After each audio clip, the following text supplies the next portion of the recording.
Hi all, good evening. Welcome back. അപ്പോൾ second ഇയറിന്റെ ആദ്യത്തെ free revision class ആണിത്. എക്സാമിന് തൊട്ട് മുന്നിലുള്ള റിവിഷൻ ക്ലാസ്സസ് എത്രത്തോളം നിങ്ങളെ എഫക്ട് ചെയ്യുമെന്നുള്ളത് ഈ ഒരു ക്ലാസ്സിന് ശേഷം നിങ്ങൾക്ക് മനസ്സിലാവുന്നതാണ്. മെയിൻ ആയിട്ട് നമ്മൾ ഫോക്കസ് ചെയ്യുന്നത് ഇമ്പോർട്ടന്റ് ആയിട്ടുള്ള ക്വസ്റ്റ്യൻസ് ആണ്. എന്തായിരുന്നു എക്സാം 13 എങ്ങാനല്ലേ? നാളെ കഴിഞ്ഞ് 13.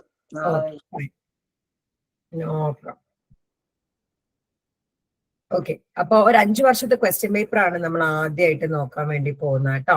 അതിനുശേഷം നമ്മൾ ഇമ്പോർട്ടന്റ് ആയിട്ടുള്ള ക്വസ്റ്റ്യൻസ് ഡിസ്കസ് ചെയ്യുന്നതാണ് കേട്ടോ. അപ്പൊ ആദ്യം നോക്കാൻ പോകുന്നത് 2021 ഡിസംബറിലെ ക്വസ്റ്റ്യൻ പേപ്പർ ആണ്. അപ്പൊ ഫസ്റ്റ് ചാപ്റ്റർ എന്തായാലും ഒരു ക്വസ്റ്റ്യൻ എക്സ്പെക്റ്റഡ് ആണ്. ഏത് വരാം. ഫസ്റ്റ് ചാപ്റ്റർ നമ്മൾ ഫ്രീ ക്ലാസ് ആയിട്ട് ഓൾറെഡി എടുത്താണ്. സോ ഫസ്റ്റ് ചാപ്റ്ററിലെ ക്വസ്റ്റ്യൻസ് നമ്മൾ ഡിസ്കസ് ചെയ്യുന്നില്ല കേട്ടോ. അപ്പൊ നോക്കിക്കേ, define life span development, explain the important characteristics of life span development. First ചാപ്റ്ററിലാണ് ലൈഫ് സ്പാൻ ഡെവലപ്മെന്റ് എന്താണെന്നും അതിന്റെ ഇമ്പോർട്ടന്റ് ക്യാരക്ടറിസ്റ്റിക്സുമാണ് ചോദിച്ചിട്ടുള്ളത്. സോ ഫസ്റ്റ് ചാപ്റ്ററിന് ഏതെങ്കിലും ഒരു ക്വസ്റ്റ്യൻ എന്തായാലും ഏത് ക്വസ്റ്റ്യൻ പേപ്പർ എടുത്ത് നോക്കുമ്പോഴും ഞാൻ കാണുന്നുണ്ട് കേട്ടോ. 10 മാർക്കിനാണ് ചോദിച്ചിരിക്കുന്നത്. ഇനി അടുത്ത് നോക്കിയേ, discuss and evaluate sensory motor stage as given by പിയാഷെ. ഇവിടെ പിയാഷെയുടെ കോഗ്നിറ്റീവ് ഡെവലപ്മെന്റ് 4 സ്റ്റേജ് ഉണ്ട്. പിന്നെ sensory motor stage, pre concrete operational stage, അങ്ങനെ മോട്ടോർ ഓപ്പറേഷണൽ സ്റ്റേജ് പറഞ്ഞിട്ട് 4 സ്റ്റേജസ് ഉണ്ട്. ഇതിൽ ഫസ്റ്റ് സ്റ്റേജ് ആണ് സെൻസറി മോട്ടോർ സ്റ്റേജ്. ഈ സ്റ്റേജ് മാത്രമായിട്ട് എടുത്ത് ചോദിച്ചിരിക്കുകയാണ് 10 മാർക്കിന്. സോ 10 മാർക്കിന് ഒത്തിരി ഒന്നും എഴുതാനില്ല. 10 മാർക്കിന് മാത്രമല്ല, അപ്പം പിയാഷെയുടെ തിയറി ഒന്ന് വിശദീകരിച്ച ശേഷം ഈ സ്റ്റേജ് മാത്രമായിട്ട് എടുത്ത് എഴുതുകയാണ് വേണ്ടത്. ഇനി അടുത്ത ക്വസ്റ്റ്യൻ നോക്കിക്കേ, discuss play and peers in the context of social development. Play and peer group social ഡെവലപ്മെന്റിലെ, അതായത് കളികളും സമപ്രായക്കാരും സാമൂഹിക വളർച്ചയെ എങ്ങനെ, നമ്മളെ പിയർ ഗ്രൂപ്പ് എന്ന് പറയുന്നത് സമപ്രായക്കാര്, അതുപോലെ തന്നെ കളികള്, ഇത് സാമൂഹിക വളർച്ചയെ എങ്ങനെ പ്രതിപാദിക്കുന്നു. എക്സ്പ്ലെയിൻ ഹാവിംഗേഴ്സ് development task theory of human development. അതാണ് 4ാമത്തെ ക്വസ്റ്റ്യന്. ഇനി 5ാമത്തെ question, differentiate between gender based stereotype and gender schema. Explain gender similarities and hypothesis ആണ് ചോദിച്ചിരിക്കുന്നത്. 6ാമത്, discuss Allport's conceptualization of identity. 7ാമത്തെ question, elucidate the socialization and എൻവയോൺമെന്റൽ influences on pro social behaviour among children. Pro social behaviour എന്ന് പറയുന്നത് സഹായിക്കുക, ആളുകളെ സഹായിക്കുന്നതിനെയാണ് pro social behaviour എന്ന് പറയുന്നത്. അതായത് എന്താ പറയാ, ഹെൽപ്പ് ചെയ്യുന്നതിനെയാണ് പ്രോ സോഷ്യൽ ബിഹേവിയർ എന്ന് പറയുന്നത്. സോ പ്രോ സോഷ്യൽ ബിഹേവിയറിന്റെ കുട്ടികളെ സോഷ്യലൈസേഷനും, അതായത് സാമൂഹികവൽക്കരണം. അപ്പം ഞാനൊരു ജസ്റ്റ് ഒരു ഉദാഹരണം പറയാം. നമ്മളിങ്ങനെ ചാരിറ്റി ഒക്കെ ചെയ്യുന്നുണ്ട്, നമ്മളെ പിള്ളേർ അത് കാണുന്നുണ്ടെങ്കിൽ ഉറപ്പായിട്ട് അവരും ചാരിറ്റി ചെയ്യും. അതാണ് സോഷ്യലൈസേഷനും എൻവയോൺമെന്റൽ ഇൻഫ്ലുവൻസും കാരണം എങ്ങനെ പ്രോ സോഷ്യൽ ബിഹേവിയർ നടക്കുന്നുണ്ട്. ഇടയ്ക്ക് ഞാനൊന്ന് സ്റ്റക്കായി പോകുന്ന എന്താ പറയുക, കുട്ടികൾ കയറിക്കൊണ്ടിരിക്കുകയാണ്. അപ്പോ അഡ്മിറ്റ് ചെയ്യാൻ വേണ്ടിയിട്ടാട്ടോ. ഇനി explain the characteristics and courses of attention deficit hyper activity disorder. വളരെ ഇമ്പോർട്ടന്റ് ആയിട്ടുള്ള ക്വസ്റ്റ്യൻ ആണ്. ADHD, ഇപ്പം ഫഹദ് ഫാസിലിന്റെ കേസ് വന്നപ്പോൾ ADHD കുറച്ചുകൂടി പോപ്പുലർ ആയിട്ടുണ്ട്. അപ്പൊ ADHDയുടെ ക്യാരക്ടറിസ്റ്റിക്സും കോഴ്സസുമാണ് ചോദിച്ചിട്ട് ഉള്ളത്. അപ്പൊ ഇതൊക്കെയാണ് ഫസ്റ്റ് 2021 ഡിസംബറിലെ ക്വസ്റ്റ്യൻ പേപ്പറിൽ വന്നിട്ടുള്ളത്. ഓക്കെ ആണല്ലോ. ഇനി 2ാമത്തെ ക്വസ്റ്റ്യൻ പേപ്പർ 2022 ജൂണിലതാണ് കേട്ടോ. Okay, differentiate between critical period and sensitive period during development. Critical period ഏതാണ്, സെൻസിറ്റീവ് പീരിയഡ് ഏതാണെന്നാണ് ചോദിച്ചിരിക്കുന്നത്. Explain the main research methods employed in developmental psychology. അപ്പൊ ഈ ക്രിട്ടിക്കൽ പീരിയഡും സെൻസിറ്റീവ് പീരിയഡിനും 4 മാർക്കും, അതുപോലെ തന്നെ ഡെവലപ്മെന്റൽ സൈക്കോളജിയിൽ എടുത്തിട്ടുള്ള റിസർച്ച് മെത്തേഡുകൾ ഏതൊക്കെയാണ് ഫസ്റ്റ് ചാപ്റ്ററിലെയാണ്, അതിന് 6 മാർക്കുമാണ് വന്നിട്ടുള്ളത്. ഇനി elucidate important aspect of visual development in infants. ഇൻഫന്റില്, അതായത് ന്യൂ ബോൺ ബേബീസിൽ വിഷ്വൽ ഡെവലപ്മെന്റ് എങ്ങനെയാണ്, അതിന്റെ ഇമ്പോർട്ടന്റ് ആസ്പെക്ട്സ് ആണ് ചോദിച്ചിട്ടുള്ളത്. അടുത്തത് explain Bowlby's attachment theory and types of attachment styles given by Ainsworth. ഇതും ഒരു ഇമ്പോർട്ടന്റ് ആയിട്ടുള്ള ടോപ്പിക് ആട്ടോ. അറ്റാച്ച്മെന്റുമായിട്ട് ബന്ധപ്പെട്ടുള്ള രണ്ട് കാര്യങ്ങളാണ്. ഒന്ന് ബൗൾബിയുടെ അറ്റാച്ച്മെന്റ് തിയറിയും അതുപോലെ തന്നെ ഐൻസ്വർത്ത് പറഞ്ഞിട്ടുള്ള കുറച്ച് അറ്റാച്ച്മെന്റ് സ്റ്റൈലുകളുമുണ്ട്. അതാണ് ചോദിച്ചിട്ടുള്ളത്. ഇനി discuss Freud's conceptualization of identity. Freud എങ്ങനെയാണ് ഐഡന്റിറ്റിനെ പറഞ്ഞിരിക്കുന്നത് എന്നാണ് ചോദിച്ചിരിക്കുന്നത്. അടുത്ത് നോക്കിക്കേ, elucidate Vygotsky's perspective on cognitive development. നമ്മൾ ഐസ് ബ്രേക്കിംഗ് സെഷനിലൂടെ ഈ ഒരു ക്വസ്റ്റ്യന് വളരെ വിശദമായിട്ട് ആൻസർ ഞാൻ പറഞ്ഞതാണ്, എങ്ങനെയാണ് വൈഗോസ്കിയുടെ കേസിൽ കോഗ്നിറ്റീവ് ഡെവലപ്മെന്റ്. ഇനി discuss the effect of class and gender on human development in Indian context. എങ്ങനെയാണ് ക്ലാസ്, ജെൻഡർ അങ്ങനത്തെ കാര്യങ്ങളൊക്കെ ഇന്ത്യൻ കോണ്ടെക്സ്റ്റിൽ ഡെവലപ്പ് ആവുന്നത്. ക്ലാസ്സസ് ഉണ്ടാവില്ലേ, പിന്നെ ഒരു ഉദാഹരണം പറയുകയാണെങ്കിൽ upper class, lower class, middle class. Gender ആണെങ്കിൽ പല ജെൻഡർ ഉണ്ട് അല്ലെ, ലെസ്ബിയന്, ഗേ, പിന്നെ ഹോമോസെക്ഷൽ, ഹെട്രോസെക്ഷൽ, അതൊക്കെ എങ്ങനെയാണ് ഒരാളിൽ ഡെവലപ്പ് ആവുന്നത് എന്നാണ്. What is school violence, describe strategies to reduce school violence. എന്താണ് സ്കൂൾ വയലൻസ്, സ്കൂൾ വയലൻസ് നിർത്താനുള്ള സ്ട്രാറ്റജീസ് എന്തൊക്കെയാണ്. ഇനി explain social anxiety disorder. Explain social anxiety disorder and separation anxiety disorder among children. Social anxiety disorder, separation anxiety disorder എങ്ങനെയാണ് കുഞ്ഞുങ്ങളിൽ ഉണ്ടാകുന്നത്. ഇനി മൂന്നാമത്തെ question paper December 2022 differentiate between development and growth. Again first ചാപ്റ്ററിലുള്ളതാണ്. Discuss issues in developmental psychology. Developmental സൈക്കോളജിയിലെ issues കണ്ടോ, first chapter എന്തായാലും ഒരു ക്വസ്റ്റ്യൻ വരുന്നുണ്ട്. Explain Erikson psycho social theory on human development. Theory ചോദിക്കുകയാണെങ്കിൽ ഏറ്റവും കൂടുതൽ സാധ്യത എറിക്സന്റെ തിയറി ചോദിക്കാനായിട്ട്. 8 സ്റ്റേജസ് ആയിട്ട്, ട്രസ്റ്റ് വേഴ്സസ് മിസ്ട്രസ്റ്റ് മുതൽ അങ്ങനെ 8 സ്റ്റേജസ് ആണ് പറയുന്നത്. വളരെ ഇമ്പോർട്ടന്റ് ആണ്.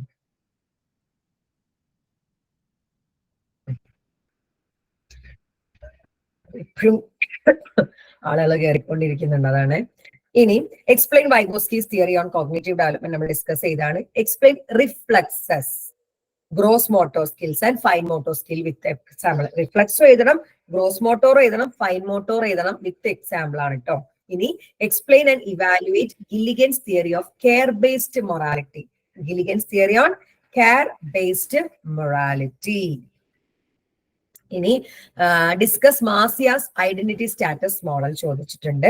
ഇനി define prosocial behaviour and discuss its forms in childhood. കണ്ടോ, പ്രോസോഷ്യൽ ബിഹേവിയറിന്റെ കേസ് ആണെങ്കിൽ ചിൽഡ്രനിൽ എങ്ങനെ ഉണ്ടാവുന്ന 2 ക്വസ്റ്റ്യൻ പേപ്പറിലായിട്ട് ചോദിക്കുന്നുണ്ട്. Explain the causal factor of autism spectrum disorder.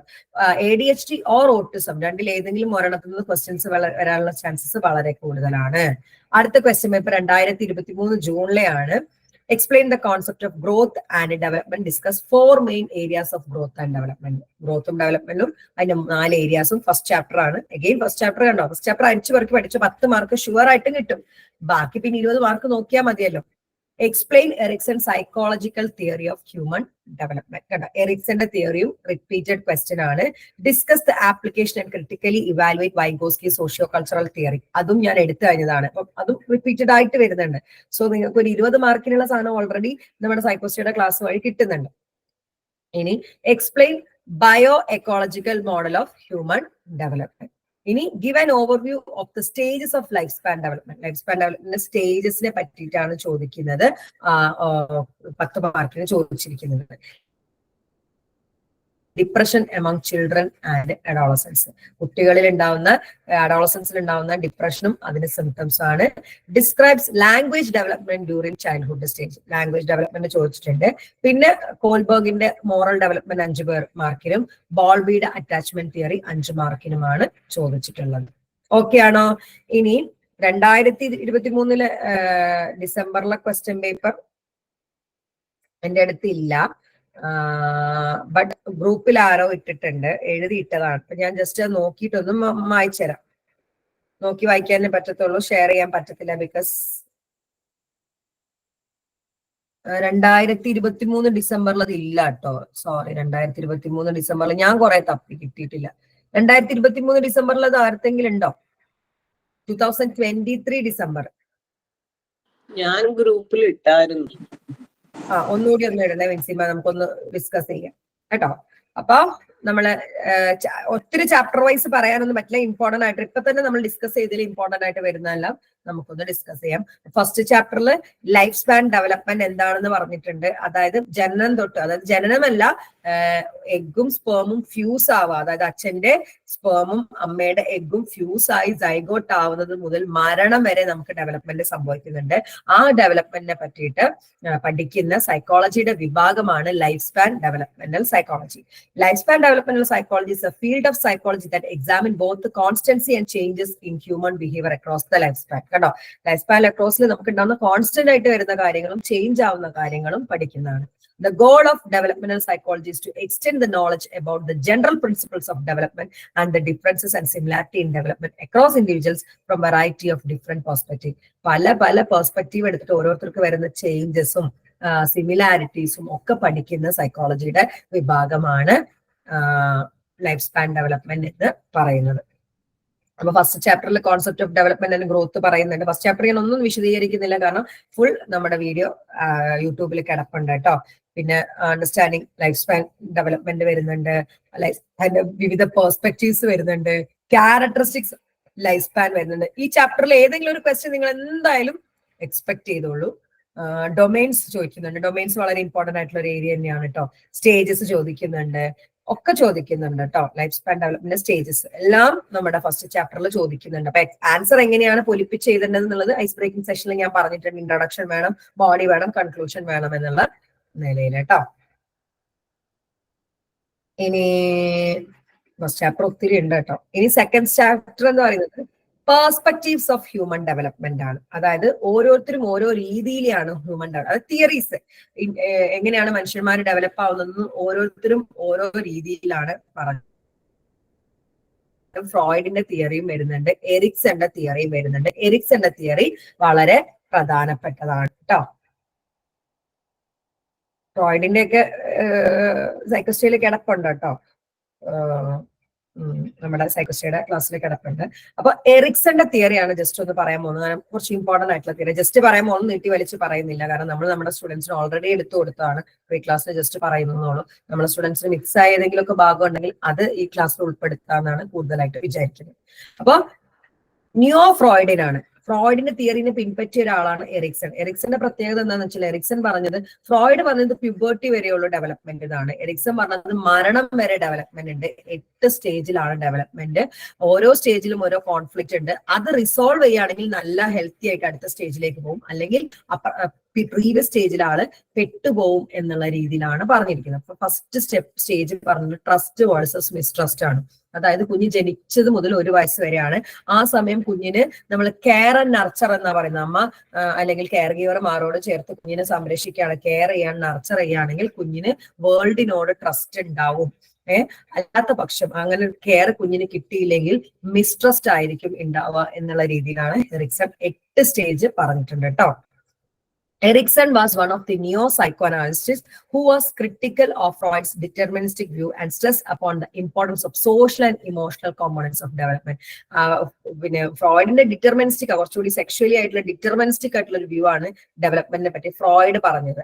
പക്ഷെ കുറച്ചുകൂടി സാമൂഹികപരമായിട്ടും ഇമോഷണൽ പരമായിട്ടുള്ള ഡെവലപ്മെന്റിനെ പറ്റിയിട്ടാണ് എറിക്സൺ പറഞ്ഞിട്ടുള്ളത്. പക്ഷെ എറിക്സൺ ഒരു നിയോ ഫ്രോയിഡിയൻ തന്നെയാണ്. Though his theory was influenced by Freudian theory, however, his approach was much broader and inclusive of socio-cultural context. ഫ്രോയിഡിനെ പിൻപറ്റിയ ആളാണെങ്കിൽ പോലും സോഷ്യോ കൾച്ചറൽ കോണ്ടെക്സ്റ്റുമായിട്ട് ബന്ധപ്പെടുത്തിക്കൊണ്ടാണ് എറിക്സന്റെ തിയറി പറഞ്ഞിട്ടുള്ളത്. ഡെവലപ്മെന്റിന്റെ കേസിൽ ഏറ്റവും ഇമ്പോർട്ടന്റ് ആയിട്ട് ഇന്നും എടുത്തു പറയുന്ന തിയറി എറിക്സന്റെ തിയറി തന്നെയാണ് കേട്ടോ.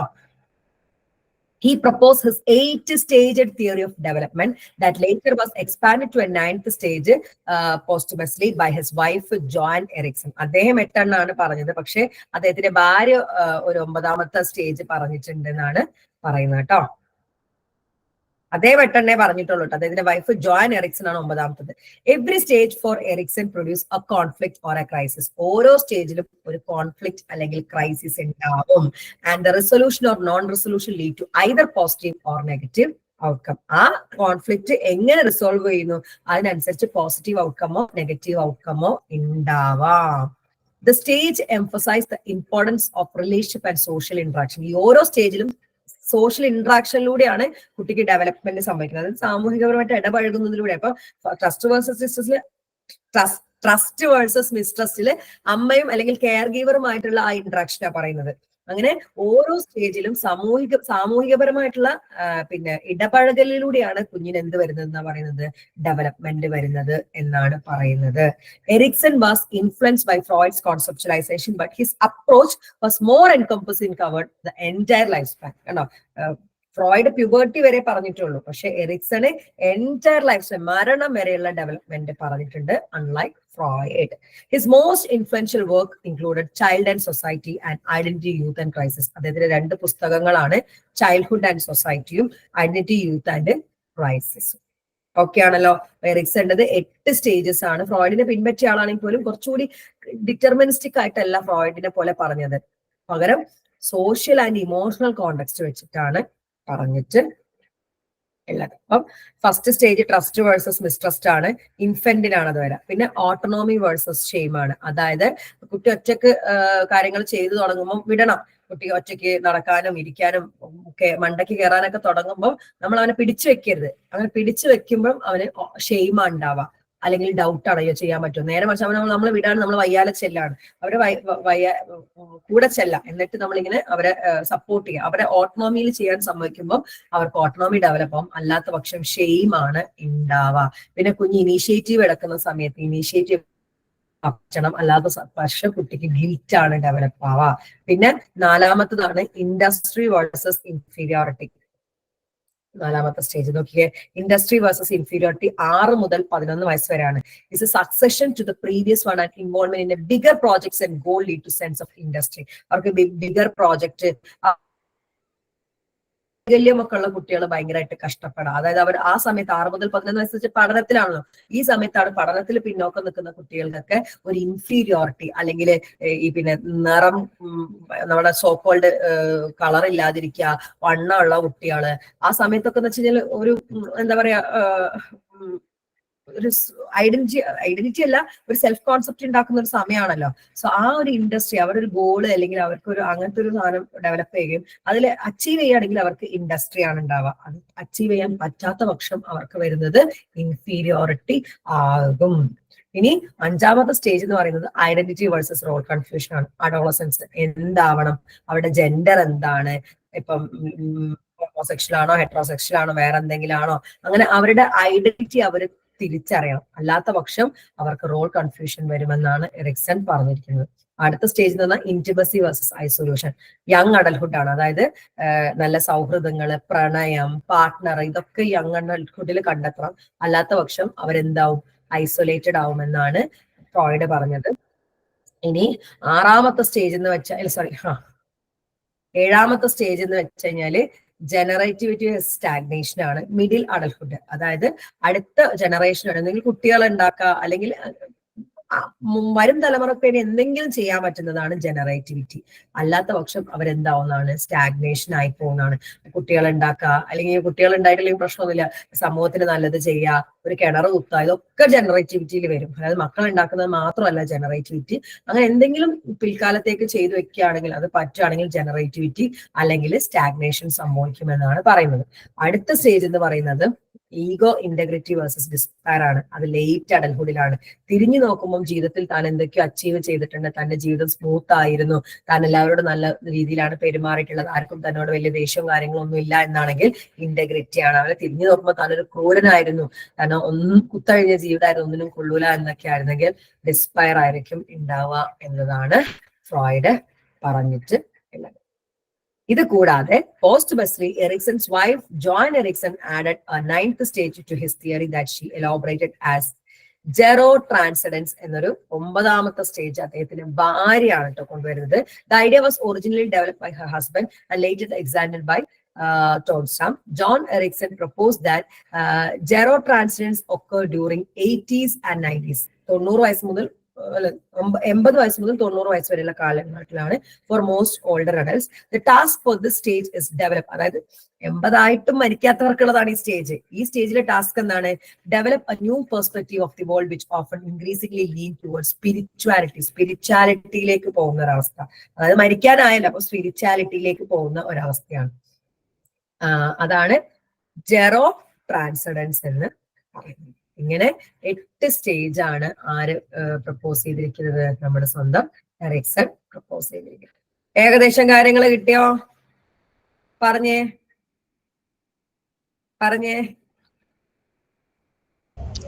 മാം കുഴപ്പമില്ലാണ്ട് കിട്ടിയിട്ടുണ്ട്. ഓക്കെ.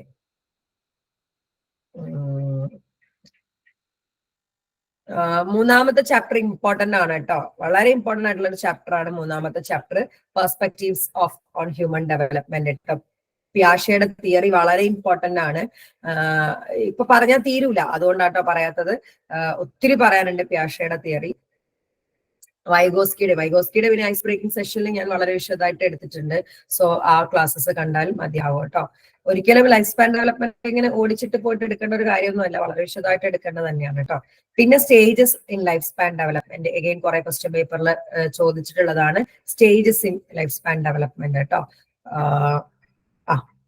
സ്റ്റേജസ് എന്ന് പറയുന്നത് പ്രീനാറ്റൽ പീരിയഡ് ഉണ്ട്. പ്രീനാറ്റൽ പീരിയഡ് എന്ന് പറയുന്നത് കുഞ്ഞു വയറ്റിലിരിക്കുന്ന സമയമാണ്. കൺസെപ്ഷൻ ടു ബർത്ത് വരെയാണ് പ്രീനാറ്റൽ പീരിയഡ്. അതായത് കൺസെപ്ഷൻ എന്ന് പറയുന്നത് എഗ്ഗും സ്പേമും ഫ്യൂസ് ആയി സൈഗോട്ട് ആവുന്നത് മുതൽ പിന്നെ ജനനം വരെയുള്ള സമയം പ്രീനേറ്റൽ പീരിയഡ് ആണ്. The prenatal period is approximately 9-month period beginning from the conception till the birth of the day. എന്ന് ഫ്യൂസ് ആയി സൈഗോട്ട് ആവുന്ന അത് മുതൽ പ്രസവിക്കുന്ന സമയം വരെ എന്താണ്? നമ്മുടെ പ്രീനാറ്റൽ പീരിയഡ് ആണ്. ഈ പ്രീനാറ്റൽ പീരിയഡിനെ തന്നെ 3 പീരിയഡ് ആയിട്ട് തിരിച്ചിട്ടുണ്ട്. Germinal period, embryonic period, fetal period എന്നും പറഞ്ഞിട്ട്. ഈ ജെർമിനൽ പീരിയഡ് എന്ന് പറയുന്നത് ആദ്യത്തെ 2 ആഴ്ചയാണ്. കുട്ടി ഫ്യൂസ് ആയി ചിലപ്പോൾ നമ്മൾ പ്രഗ്നന്റ് ആണെന്ന് അറിയ പോലും ഇല്ല.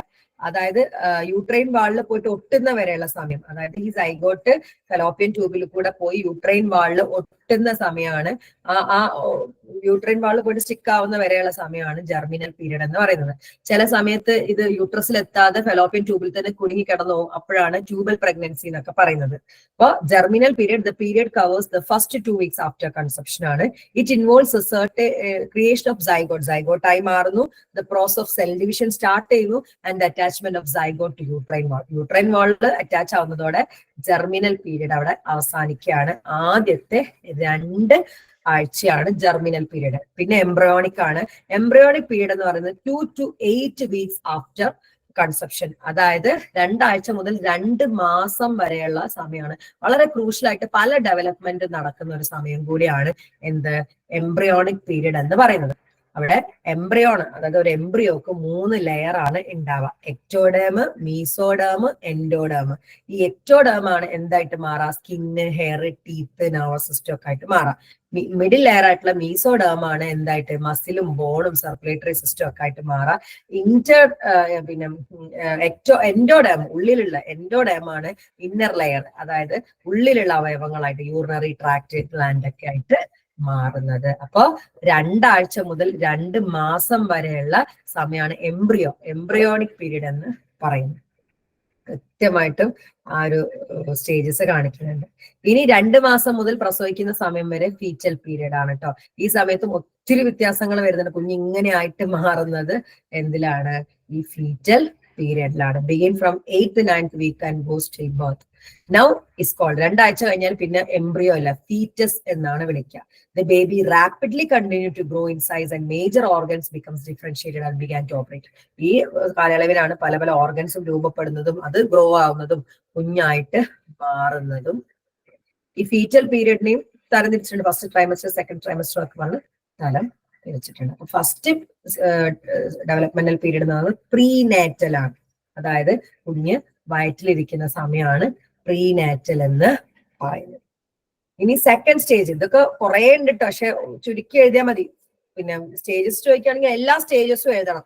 അപ്പോൾ ചുരുക്കി എഴുതാൻ വേണ്ടി ശ്രമിക്കുക. പിന്നെ 2ാമത്തെ സ്റ്റേജ് ബർത്ത് ആൻഡ് ഇൻഫൻസി ആണ്. പ്രസവം മുതൽ 2 വയസ്സ് വരെയുള്ള പ്രായമാണ് second stage, birth and infancy.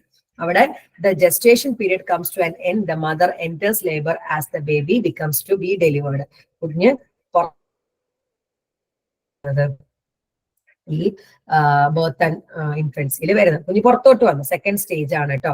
അല്ലെ ഇൻഫൻസി എന്ന് പറയുന്നത് നോക്കിക്കേ, the developmental period of infancy begin with birth. ജനിച്ച ആ സമയം മുതൽ 18 to 24 മാസം വരെ, അതായത് 2 വയസ്സ് പ്രായം വരെ കുട്ടി ഇൻഫന്റ് ആണ്. In the span of these 2 years, infant develop many competencies physically, cognitively as well as socially.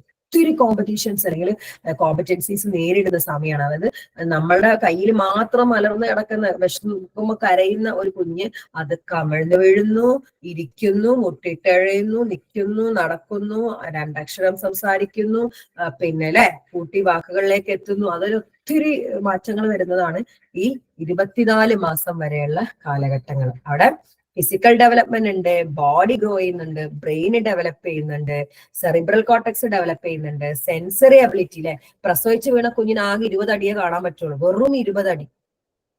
അവിടെ നിന്ന് അത്രയും ദൂരത്തേക്ക് കാണാനാവുന്നുണ്ട്. മോട്ടോർ ഡെവലപ്മെന്റ്, വെറും മലർന്ന് കിടക്കുന്ന കുട്ടി ഒരു വസ്തു എടുക്കാൻ തുടങ്ങും, അത് വായിലേക്ക് കൊണ്ടുപോകാൻ തുടങ്ങും, ഒരു കൈ അപ്പുറത്തെ കൈയിലേക്ക് ആക്കാൻ തുടങ്ങും. അല്ലെ, സെൻസറി അബിലിറ്റീസ് വരുന്നുണ്ട്, മോട്ടോർ ഡെവലപ്മെന്റ് വരുന്നുണ്ട്, പല പല കാര്യങ്ങളും വരുന്നുണ്ട്. നല്ല കോഗ്നിഷനും ഡെവലപ്പ് ആവുന്നുണ്ട്. അമ്മയെ 4-5 മാസമൊക്കെ ആകുമ്പോൾ അമ്മയെ തിരിച്ചറിയുന്നുണ്ട്, പിന്നെ അമ്മയുടെ അടുത്ത് മാത്രമാവുന്നുണ്ട്. അല്ലെ, ഒത്തിരി ഡെവലപ്മെന്റ്സ് വരുന്ന ഒരു സമയമാണ് ഇൻഫൻസി. അപ്പൊ പിയാഷെയുടെ തിയറിയിലെ first stage sensory motor development ഈ ഒരു ഇൻഫൻസിയിലാണ് വരുന്നത്.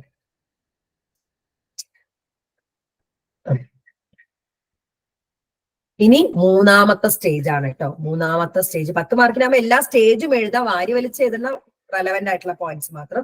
3ാമത്തെ സ്റ്റേജ് ആണ് ചൈൽഡ്ഹുഡ് എന്ന് പറയുന്നത്. 2 മുതൽ 11 വയസ്സ് വരെ ചൈൽഡ്ഹുഡ് ആണ്, കുഞ്ഞാണ്, ചൈൽഡ്ഹുഡ് ആണ് കേട്ടോ. The phase of childhood began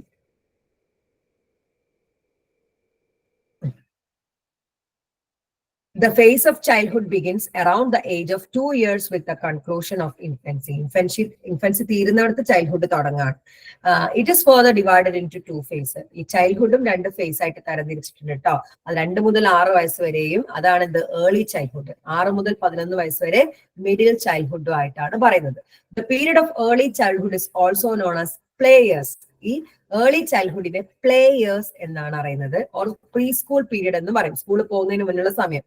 While middle childhood is usually referred as school years. ഈ 6 മുതൽ 11 വയസ്സ് വരെയുള്ള സ്കൂൾ ഇയേഴ്സ് ആണ്.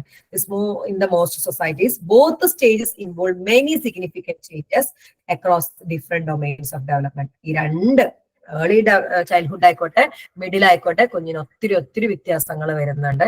അവിടെയും ഫിസിക്കൽ ഡെവലപ്മെന്റ് പറയുന്നുണ്ട്, അതുപോലെ തന്നെ കോഗ്നിറ്റീവ് ഡെവലപ്മെന്റ് പറയുന്നുണ്ട്. വിശദീകരിക്കണം എന്നല്ല കേട്ടോ, ജസ്റ്റ് ഓരോ പോയിന്റ്സ് ആയാലും നോട്ട് ചെയ്ത് വെച്ച് പോയാൽ മതി.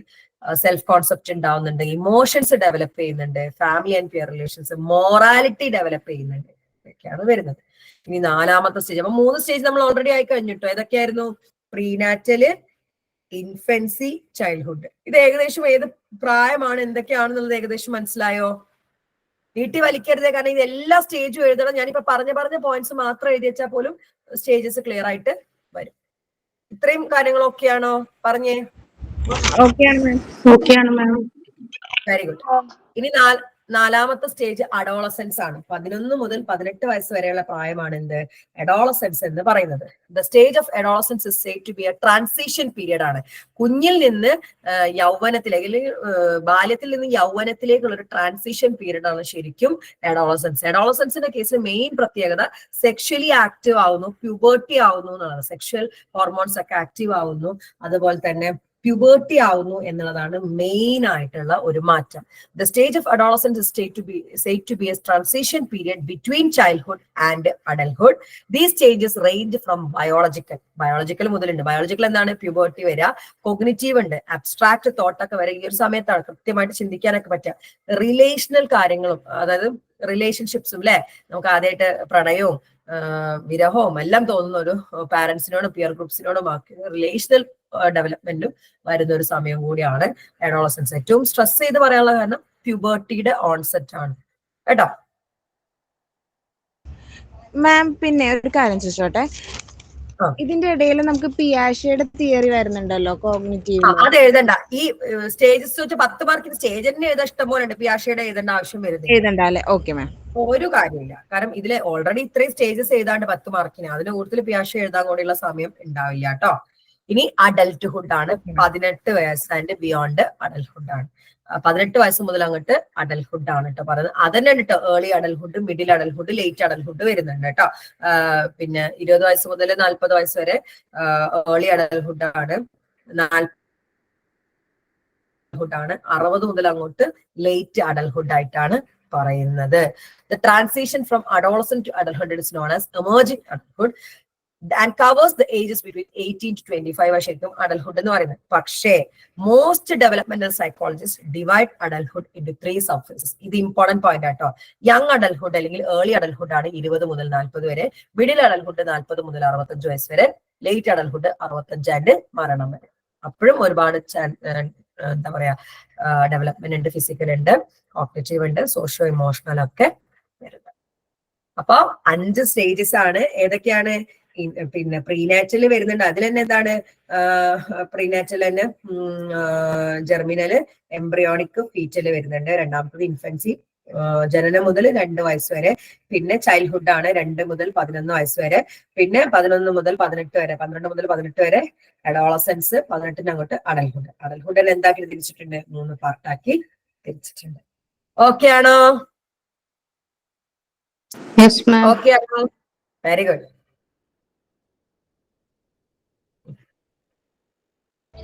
ഓക്കെയാണ് മാം.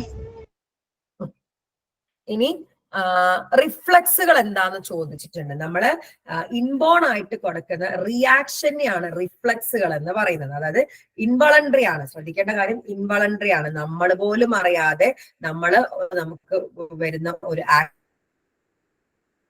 തോന്നിയാൽ കണ്ണ് വലിക്കുകയോ കണ്ണ് അടയ്ക്കുകയോ ചെയ്യുന്നത് ഒരു എന്താണ്?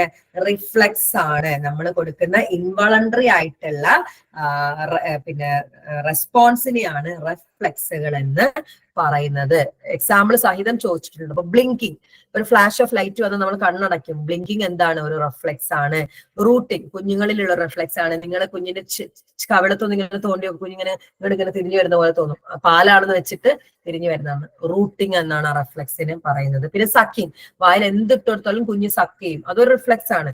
ആ സക്കിങ് എന്ന് പറയുന്നത്. സ്വിമ്മിങ്, ജനിച്ച ഉടനെയുള്ള കുട്ടീനെ കൊണ്ടിട്ടാല് സ്വിം ചെയ്യുന്നതാണ് പറയുന്നത്. സ്വിമ്മിങ്ങും ഒരു റിഫ്ലെക്സ് ആണ്, ഇൻബോൺ ആയിട്ടുള്ള കപ്പാസിറ്റി ആണ്. പിന്നെ ബാബിൻസ്കി എന്ന് പറഞ്ഞിട്ട് റിഫ്ലെക്സ് ഉണ്ട്. കാലിന്റെ അടിയിൽ, കുഞ്ഞു വാവകളുടെ കാലിന്റെ അടിയിൽ ഇങ്ങനെ നിങ്ങൾ സ്ട്രോക്ക് ചെയ്താൽ അത് ഫാന് പോലെ ഇങ്ങനെ വിടർത്തി വെക്കും. അതിനെയാണ് ബാബിൻസ്കി എന്ന് പറയുന്നത്. പിന്നെ ഗ്രാസ്പിംഗ് ഉണ്ട്. കുഞ്ഞിന്റെ കയ്യിൽ എന്ത് വേണം കുഞ്ഞിങ്ങനെ ഇറുകി പിടിക്കും, അതിനെയാണ് ഗ്രാസ്പിംഗ് എന്ന് പറയുന്നത്. പിന്നെ മോറോ ഉണ്ട്.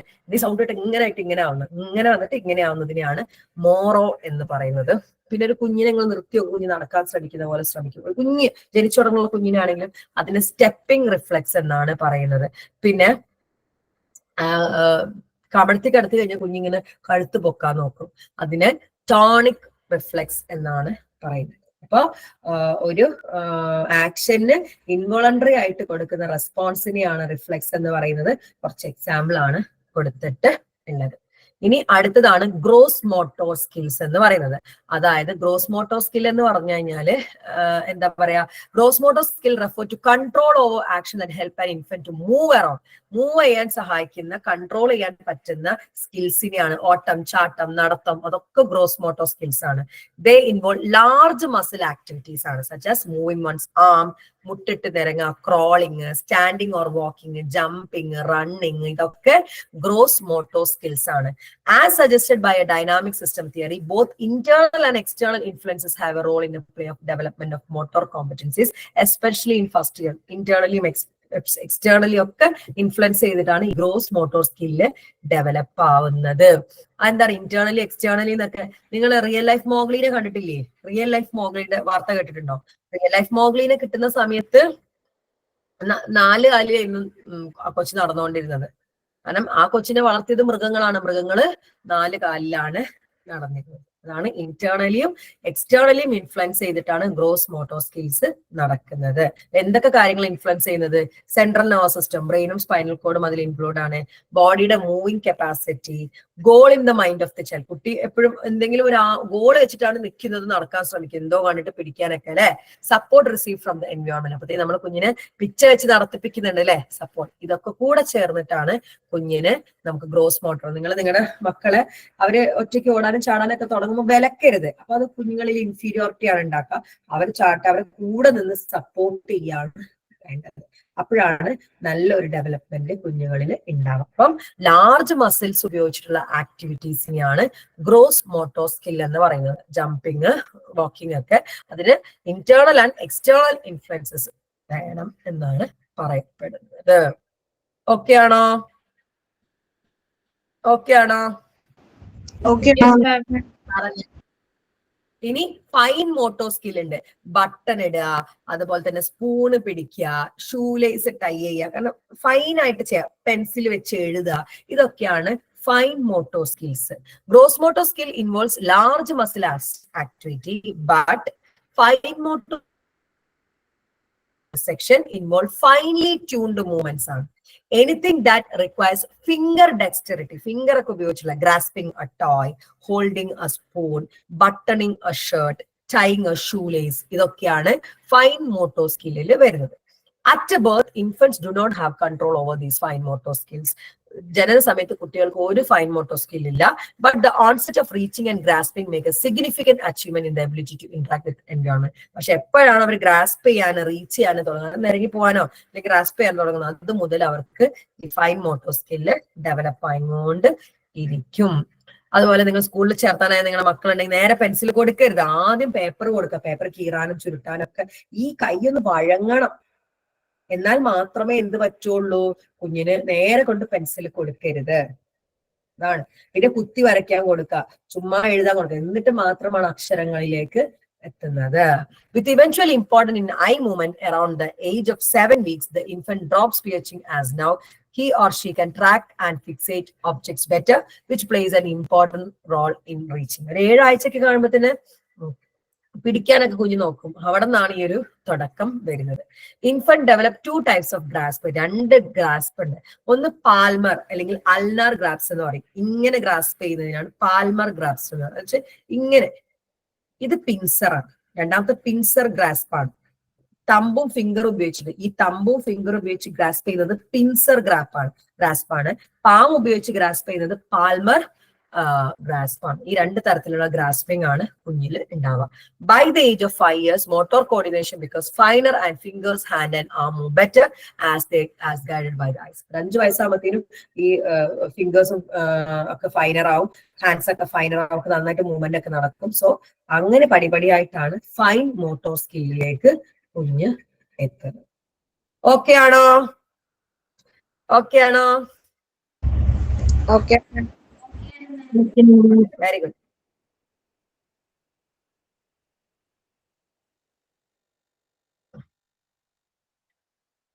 ഇനി അടുത്തത് കോഗ്നിറ്റീവ് ഡെവലപ്മെന്റ് ആണ്. എഗെയിൻ പിയാഷയുടെ തിയറി ആട്ടോ വളരെ ഇമ്പോർട്ടന്റ് ആയിട്ടുള്ളത്. കോഗ്നിറ്റീവ് ഡെവലപ്മെന്റില് പിയാഷയുടെ തിയറി ആണ് വളരെ വളരെ ഇമ്പോർട്ടന്റ് ആണ് കേട്ടോ. മിക്കവാറും വരാനുള്ള ചാൻസ് കാണുന്നുണ്ട്. വൈഗോസ്കിയുടെ തിയറിയും വളരെ ഇമ്പോർട്ടന്റ് ആണ്. എഗെയിൻ വൈഗോസ്കിയുടെ തിയറി നമ്മൾ ഓൾറെഡി എടുത്തു കഴിഞ്ഞതാണ് കേട്ടോ.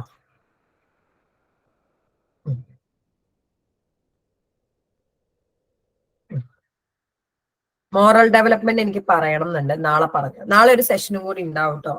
ലാസ്റ്റ് ഐസ് ബ്രേക്കിംഗ് പോലെ നാളത്തെ ഒരു സെഷനും കൂടി എടുക്കുമ്പോഴേക്കും, നാളെ പകലെടുക്കാം, പിന്നെ രാത്രി നിങ്ങൾക്ക് പ്രിപ്പയർ ചെയ്തിട്ട് പിറ്റേ ദിവസം പോയിട്ട് എക്സാം എഴുതാം കേട്ടോ. കാരണം ഈ മൊറാലിറ്റി ഒന്ന് പഠിപ്പിച്ചു തരണം എന്നുണ്ട്. പക്ഷെ അത് ഏത് ആൻസർ ആണെന്നുള്ള എനിക്ക് ഒന്നും കൂടി ഒന്ന് നോക്കണം കേട്ടോ. ഇനി social development through the family, school, peers and play and media. അതായത് സോഷ്യൽ ഡെവലപ്മെന്റ് നടക്കുന്നത് കുഞ്ഞിന് സോഷ്യൽ ഡെവലപ്മെന്റ് അല്ലെ. ഒരു കുഞ്ഞ് 1 വയസ്സ് 1.5 വയസ്സൊക്കെ ഉള്ളപ്പോ ഒരു ഡ്രസ്സ് ഇടാണ്ട് ചിലപ്പോൾ മുറ്റത്തൊക്കെ ഇറങ്ങിപ്പോകും അല്ലേ. പക്ഷെ കുറച്ച് കഴിഞ്ഞാൽ കുഞ്ഞ് ഡ്രസ്സ് ഇട്ടിട്ടല്ലേ നടക്കത്തുള്ളൂ. സോഷ്യൽ ഡെവലപ്മെന്റ് ആണ്. അപ്പൊ നമ്മുടെ നാട്ടിലെ കുഞ്ഞാണെങ്കിൽ മൂത്തവരെ കണ്ട എണീറ്റ് നിൽക്കുക, അല്ലെങ്കിൽ എന്താണ് ഇപ്പം കാല് തൊട്ട് വന്ദിക്കുക, അതുപോലെ പല കാര്യങ്ങളില്ലേ, അന്യനത് മുതലെടുക്കരുത്, ഒരാളെ വേദനയാക്കരുത്, അങ്ങനെയൊക്കെ ഉള്ളത് സമൂഹം കുഞ്ഞ് പ്രസവിച്ചു വീഴുമ്പോൾ ഒന്നും അറിയുന്നില്ല. അപ്പൊ സാമൂഹിക വളർച്ചയ്ക്ക് കാരണമാകുന്നത് ഫാമിലി ഉണ്ട്, സ്കൂളുണ്ട്, പിയർ ഗ്രൂപ്പ്സ് സമപ്രായക്കാരുണ്ട്, പ്ലേ കളികളുണ്ട്, മീഡിയ. ഈ 5 കാരണങ്ങൾ കൊണ്ടാണ് ഒരു കുഞ്ഞിന്റെ സോഷ്യൽ ഡെവലപ്മെന്റ് നടക്കുന്നത് കേട്ടോ. ഇതില് അറ്റാച്ച്മെന്റ് തിയറി വളരെ ഇമ്പോർട്ടന്റ് ആണ്. അറ്റാച്ച്മെന്റ് തിയറി കേട്ടോ, ബൗൾബിയുടേതും ഉണ്ട്, അതുപോലെ ഐൻസ്വർത്തിൻ്റെതും പറയുന്നുണ്ട് കേട്ടോ. നോക്കാം നമുക്ക്. ഫാമിലി ഫാമിലിയാണ് ആദ്യം കുട്ടിയുടെ സോഷ്യൽ ഡെവലപ്മെന്റ് നടത്തുന്നത്. അപ്പം family is the primary unit for social interaction and exchange during infancy സമയത്ത് കുഞ്ഞ് ഫാമിലിനെ മാത്രം കാണുന്നത്. അപ്പൊ ആദ്യത്തെ കുഞ്ഞിന്റെ സാമൂഹിക വൽക്കരണം നടക്കുന്നത് ഫാമിലിയിലാണ്. Attachment of parental figures and other care givers plays a crucial role in the child social development. കണ്ടോ, പാരന്റൽ ഫിഗേഴ്സിനോടുള്ള അറ്റാച്ച്മെന്റ്, അതുപോലെ തന്നെ കെയർ ഗീവേഴ്സിനോടുള്ള കളികള്, ഇതൊക്കെയാണ് കുഞ്ഞിന്റെ സാമൂഹിക ഡെവലപ്മെന്റ് അല്ലെ. നമ്മൾ ചിരിച്ചിങ്ങനെ കാണിക്കുമ്പോൾ കുഞ്ഞ് ചിരിക്കുന്നുണ്ട് അല്ലെ. അപ്പൊ സാമൂഹികവൽക്കരണം നടക്കുന്നത് ആദ്യമായിട്ടും ഫാമിലിയിൽ നിന്ന് തന്നെയാണ്, അറ്റാച്ച്മെന്റിൽ നിന്നാണ് ആദ്യത്തെ സാമൂഹികവൽക്കരണം അല്ലെ. ഇത് തന്നില്ലെങ്കിൽ ഉമ്മ പോവാണെന്നൊക്കെ പറയുമ്പോൾ കുഞ്ഞ് ചിലപ്പോൾ തരും അല്ലെ. ആ ഉമ്മനെ വിഷമിപ്പിച്ച ഉമ്മ പോയി കളയും. ആ ചിന്തകളൊക്കെ like close holding and cuddling, കുഞ്ഞിനെ കെട്ടിപ്പിടിക്കുക, ചേർത്ത് വെക്കുക, അതൊക്കെ എന്താണ് emphasize for creating strong relationship with infants. ഇൻഫൻസിനോട് നമ്മൾ സംസാരിക്കണം, അവരെ ചേർത്ത് പിടിക്കണം, കൊഞ്ചിക്കണം, ചിരിക്കണം. എന്നാൽ മാത്രമേ കുഞ്ഞിന് സോഷ്യൽ ഡെവലപ്മെന്റ് അല്ലെങ്കിൽ എല്ലാ ഡെവലപ്മെന്റിനും സ്റ്റാർട്ടിങ് അവിടെയാണ്. Modified language patterns often referred as motherese അല്ലെങ്കിൽ കെയർ ഗീവേഴ്സി എന്നൊക്കെ പറയും. Enhance the bond between care giver and infant. ആ ഒരു അമ്മയുടെ അല്ലെങ്കിൽ കെയർ ഗീവറിന്റെ ആ ഒരു പരിചരണമാണ് അമ്മയും കുഞ്ഞും തമ്മിലുള്ള ആ ബന്ധം വളർത്തുന്നത്. അത് പിന്നെ കുഞ്ഞ് സമൂഹത്തിലേക്ക് ഇറങ്ങുമ്പോൾ മൊത്തത്തിൽ വരുന്നതും അതന്നെയാണ്. Reciprocal socialization is essential as children socialize with a parent as much as parent do with them. Infants also exhibit innate social behavior like imitating facial expression. Reciprocal, നമ്മൾ എന്താണോ കുഞ്ഞിന് കാണിച്ചു തിരിച്ച് നമ്മളോടും കാണിക്കും. നമ്മൾ ഇങ്ങനെ കുഞ്ഞിന് ചിരിച്ചു കൊടുക്കുകയാണെങ്കിൽ കുഞ്ഞ് നമ്മളോടും ചിരിക്കും. അതാണ് റെസിപ്രോക്കൽ സോഷ്യലൈസേഷൻ. എസെൻഷ്യൽ ആണ്. നമ്മൾ ചെയ്ത പോലെ കുഞ്ഞ് ചെയ്യുള്ളൂ. അപ്പൊ സംസാരിക്കാനൊക്കെ മടിയുള്ള കുട്ടികളോട് നമ്മൾ മാക്സിമം സംസാരിക്കുക. അപ്പൊ കുഞ്ഞ് തിരിച്ചും അത് ചിരിക്കുക, അങ്ങനെയുള്ള കാര്യങ്ങൾ. കുഞ്ഞുങ്ങളുടെ കൂടെ കളിക്കന്നെ വേണം, എന്നാൽ മാത്രമേ അവരോടുള്ള ആ ഒരു സോഷ്യലൈസേഷൻ പുറത്തോട്ട് വരുള്ളൂ.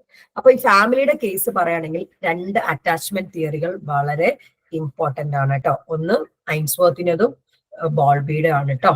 അപ്പൊ അത് സെപ്പറേറ്റ് ആയിട്ട് എപ്പോഴും ചോദിച്ചു കാണുന്ന ക്വസ്റ്റ്യൻ ആണ് 5 മാർക്കിനും 10 മാർക്കിനൊക്കെ കേട്ടോ. Attachment theory, historical ആൻസിഡൻസ്.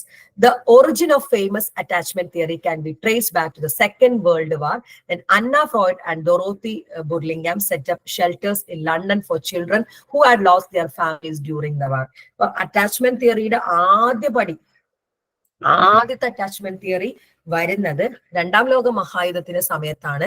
നമ്മുടെ സിഗ്മണ്ട് ഫ്രോയിഡിന്റെ മകളായിട്ടുള്ള അന്ന ഫ്രോയിഡും ഡൊറോത്തി ബർലിംഗാമും അമ്മയും വാറില് അമ്മയും അച്ഛനും നഷ്ടപ്പെട്ട പലസ്തീൻ കുട്ടികളെയും അവിടുത്തെ ആളുകളെയും ഓർക്കുന്നു. അപ്പൊ വാറില് അമ്മയച്ഛനും നഷ്ടപ്പെട്ട കുട്ടികൾക്ക് വേണ്ടിയിട്ട് ഒരു ഷെൽട്ടർ ഹോം ലണ്ടനിൽ ഉണ്ടാക്കി ഇവർ രണ്ടുപേരും ചേർന്നിട്ടുണ്ട്. The Hampstead nurseries provided shelter to children aged 0 to 10 years, and Freud and Burlingham observed that despite receiving excellent care at the shelter, these young children still suffered and yearned from their families, for their families, highlighting the importance of attachment in early development. അതായത് അന്ന ഫ്രോയിഡും ബർലിംഗാമും കൂടി തുറന്നിട്ടുള്ള nursery അല്ലെങ്കിൽ ആ shelter ഹോമിന്റെ പേരാണ് ഹാംസ്റ്റഡ് nursery. അവിടെ excellent ആയിട്ടുള്ള ഒരു caring ആയിരുന്നു കുട്ടികൾക്ക് വേണ്ടി ഉണ്ടായിട്ടുള്ളത്. 0 മുതൽ 10 വയസ്സ് വരെയുള്ള കുട്ടികൾക്കാണ്. എന്നാൽ പോലും ആ കുട്ടികൾക്ക് വീട് വിട്ട് അല്ലെങ്കിൽ അമ്മയച്ഛനും ഇല്ലാത്തതിന്റെ വിഷമം കാണിച്ചു. അപ്പോൾ അന്ന ഫ്രോയിഡും ബർലിംഗാമും മനസ്സിലാക്കിയ എന്താണ്? Importance of attachment in early development സമയത്ത് ഈ അറ്റാച്ച്മെന്റിന് വളരെയധികം പ്രാധാന്യമുണ്ടെന്ന് അവര് മനസ്സിലാക്കുകയാണ്. അപ്പം അറ്റാച്ച്മെന്റ് തിയറിയുടെ ആദ്യപടി എവിടുന്നാണ്? 2ാം ലോക മഹായുദ്ധ സമയത്ത് അന്ന ഫ്രോയിഡും ഡൊറോത്തി ബർലിംഗാമും അമ്മയച്ഛൻ നഷ്ടപ്പെട്ടവർക്ക് വേണ്ടിയിട്ട് ഒരു ഷെൽട്ടർ ഹോം തുറക്കുകയാണ്. അവിടെ വെച്ച് എന്താണ് 0 to 10 years വരെയുള്ള കുട്ടികൾ അവിടെ ഉണ്ടായിരുന്നു. എക്സലന്റ് കെയർ ആണ് കൊടുത്തതെങ്കിൽ പോലും അവർക്ക് അവരുടെ ഫാമിലി ഇല്ലാത്ത ബുദ്ധിമുട്ട് വളരെ അധികം അനുഭവിക്കേണ്ടി വന്നിട്ടുണ്ട്. ഓക്കെ ആണോ? അങ്ങനെയാ മനസ്സിലാക്കുന്നത് അറ്റാച്ച്മെന്റിന് പ്രാധാന്യം ഉണ്ട് എന്നുള്ളത്. ഓക്കെ ആണോ? ഓക്കെ. അപ്പൊ ഫസ്റ്റ് വൺ ആണ് ബൗൾബിയുടെ അറ്റാച്ച്മെന്റ് തിയറി എന്ന് പറയുന്നത്. ഇത് രണ്ടും ചോദിക്കട്ടോ, ബൗൾബിന്റെയും ചോദിക്കാം, ഐൻസ്വർത്തിന്റെയും. വളരെ ഇമ്പോർട്ടന്റ് ആണ് കേട്ടോ. എഡ്വാർഡ് ജോൺ മേസ്റ്റൺസ് മോസ്റ്റിയൻ ബൗൾബി, ഇവരൊക്കെ പേര് വായിക്കിട്ടൂല കേട്ടോ. ബ്രിട്ടീഷ് ചൈൽഡ് സൈക്യാട്രിസ്റ്റ് ആണ് ബോൾബി. ആൻഡ് സൈക്കോ അനാലിസ്റ്റ് ആണ് ഫ്രോയിഡിന്റെ, developed attachment theory to understand the relational dynamics between young children and primary care givers. പിന്നെ ഈ ചെറിയ കുട്ടികളും പ്രൈമറി കെയർ ഗീവേഴ്സ്, അച്ഛനമ്മ, അവർ തമ്മിലുള്ള അറ്റാച്ച്മെന്റിനെ പറ്റി പറയാൻ ബൗൾബി ഉണ്ടാക്കിയ തിയറിയാണ് ഏത്? Attachment theory. Particularly the experience of maternal deprivation in children. ചിൽഡ്രനുള്ള മെറ്റേണൽ ഡിപ്രിവേഷൻ കാണിക്കാൻ വേണ്ടിയിട്ടാണ്, അതായത് അമ്മയോടുള്ള അടുപ്പം കൂടി കാണിക്കാൻ വേണ്ടിയിട്ടുള്ള തന്നെയാണ് ഈ തിയറി. Bowlby identify 3 phases of reaction in infant when separated from their caregivers. Protest, അതായത് ഒരമ്മയിൽ നിന്ന് കുഞ്ഞിനെ വേർപെടുത്തുമ്പോൾ 3 രീതിയിലുള്ള റിയാക്ഷൻ ആണ് ഒരു കുഞ്ഞിൽ ഉണ്ടായെന്നതാണ് ബോൾബി പറയുന്നത്.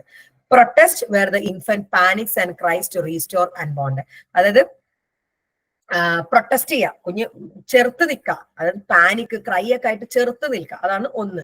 രണ്ടാമത്തെ ഡിസ്പയർ ആണ്, where the child feel fixated on the loss and become passive. രണ്ടാമത്തെ ഡിസ്പയർ ആണ്, അതായത് ആ നഷ്ടപ്പെടിനെ അംഗീകരിച്ച് അവിടെ ഡിസ്പയർ ആയിട്ട് നിൽക്കുക.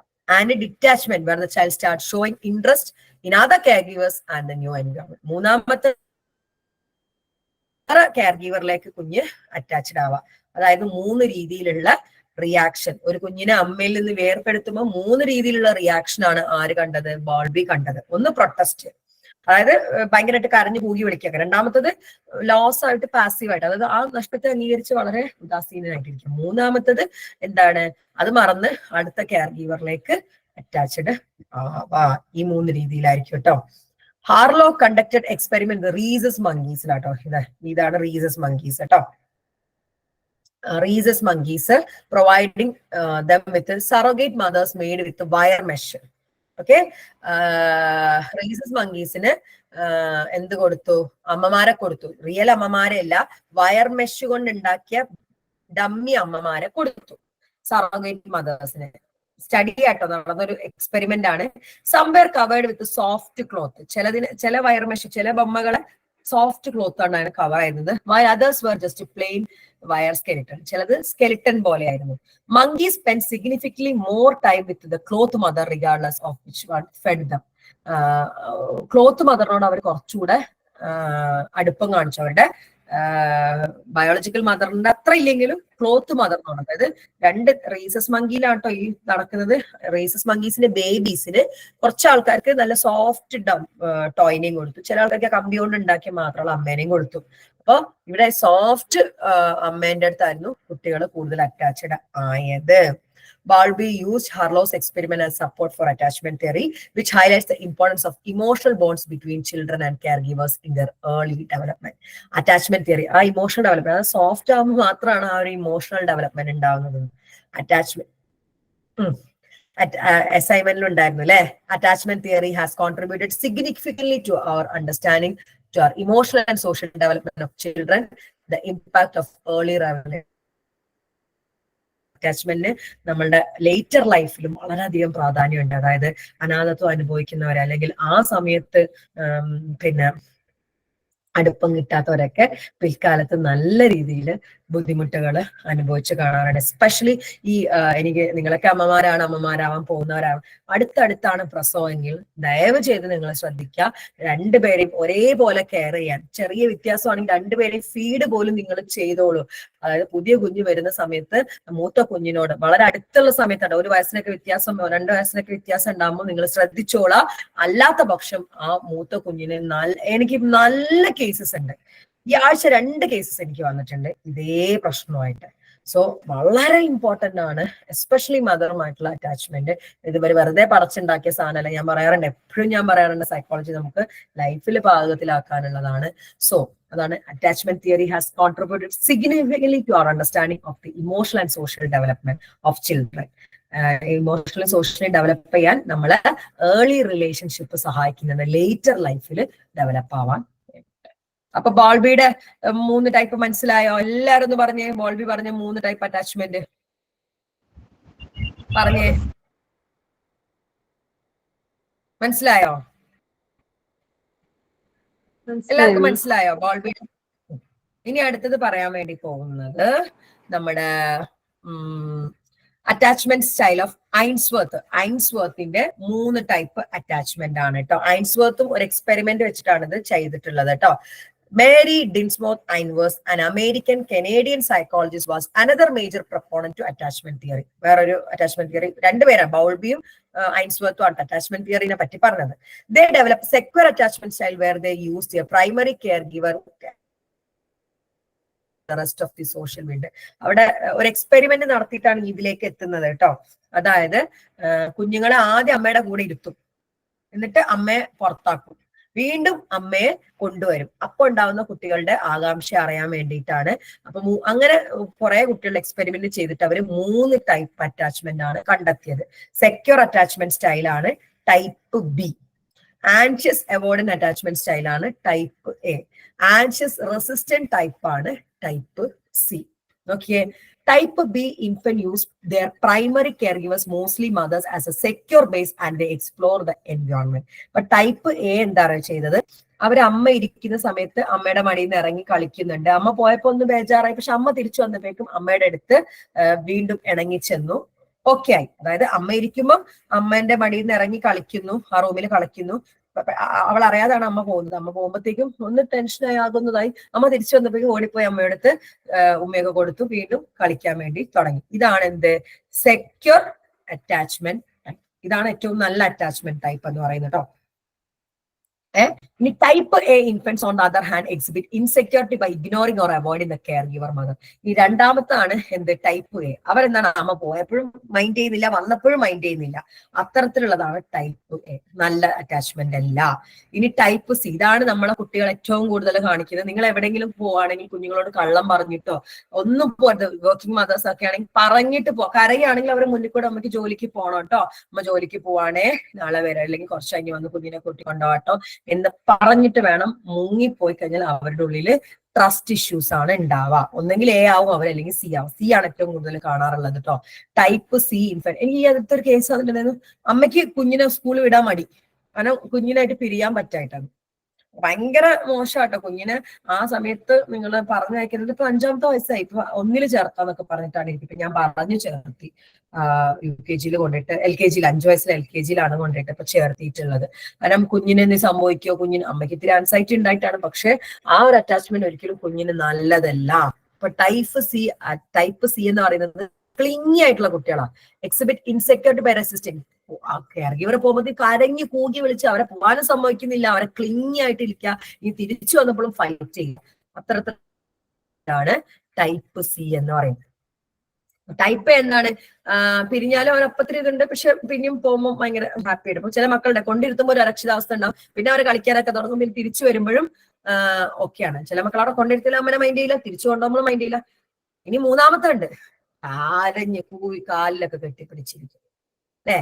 According to Ainsworth, mothers of securely attached infants are sensitive to their baby's needs and respond timely to their needs and cuddle them to provide a sense of physical proximity and security. No, type B, അത് securely attached ആണ്. ചില അവരുടെ മക്കളുടെ നീഡ്സിന് അവർക്ക് timely അത് കൊടുക്കുന്നുണ്ട്, അവരെ വേണ്ടപ്പം കഡിൽ ചെയ്യുന്നുണ്ട്, അവർക്ക് ആവശ്യമുള്ളപ്പോൾ അവരുടെ കൂടെ ഉണ്ട്. ആ ഒരു സെക്യൂരിറ്റിയും ഫിസിക്കൽ പ്രോക്സിമിറ്റിയും ഉറപ്പ് വരുത്തുന്നവരാണ് എന്ത്? Type B, securely attached. ഇനി mothers of type A infant are usually insensitive to their needs and rarely provide physical comfort and respond to infant in an irritable mood. കണ്ടോ? ഇനി ടൈപ്പ് എ, അതായത് avoidant ആയിട്ടുള്ള കുട്ടികളില്ലേ, അവരുടെ അമ്മമാര് സമയത്തിന് കുട്ടികൾക്ക് ശ്രദ്ധ കൊടുക്കാത്തവരായിരിക്കാം, അല്ലെങ്കിൽ വേണ്ട സമയത്ത് അവർക്ക് കെയർ കൊടുക്കാത്തവരായിരിക്കാം, അല്ലെങ്കിൽ അവർ ഇറിറ്റബിൾ മൂഡാകുമ്പം അമ്മമാർ അവർക്ക് കിട്ടാത്ത കുട്ടികളാണ് ഈ അവോയ്ഡന്റ് ആയിട്ട് മാറാന്നാണ് ഐൻസ്വർത്ത് പറഞ്ഞിട്ടുള്ളത്. ഇനി ടൈപ്പ് സി ആണെങ്കിലോ, the mothers of type C infant are usually insensitive and difficult in their interaction with them.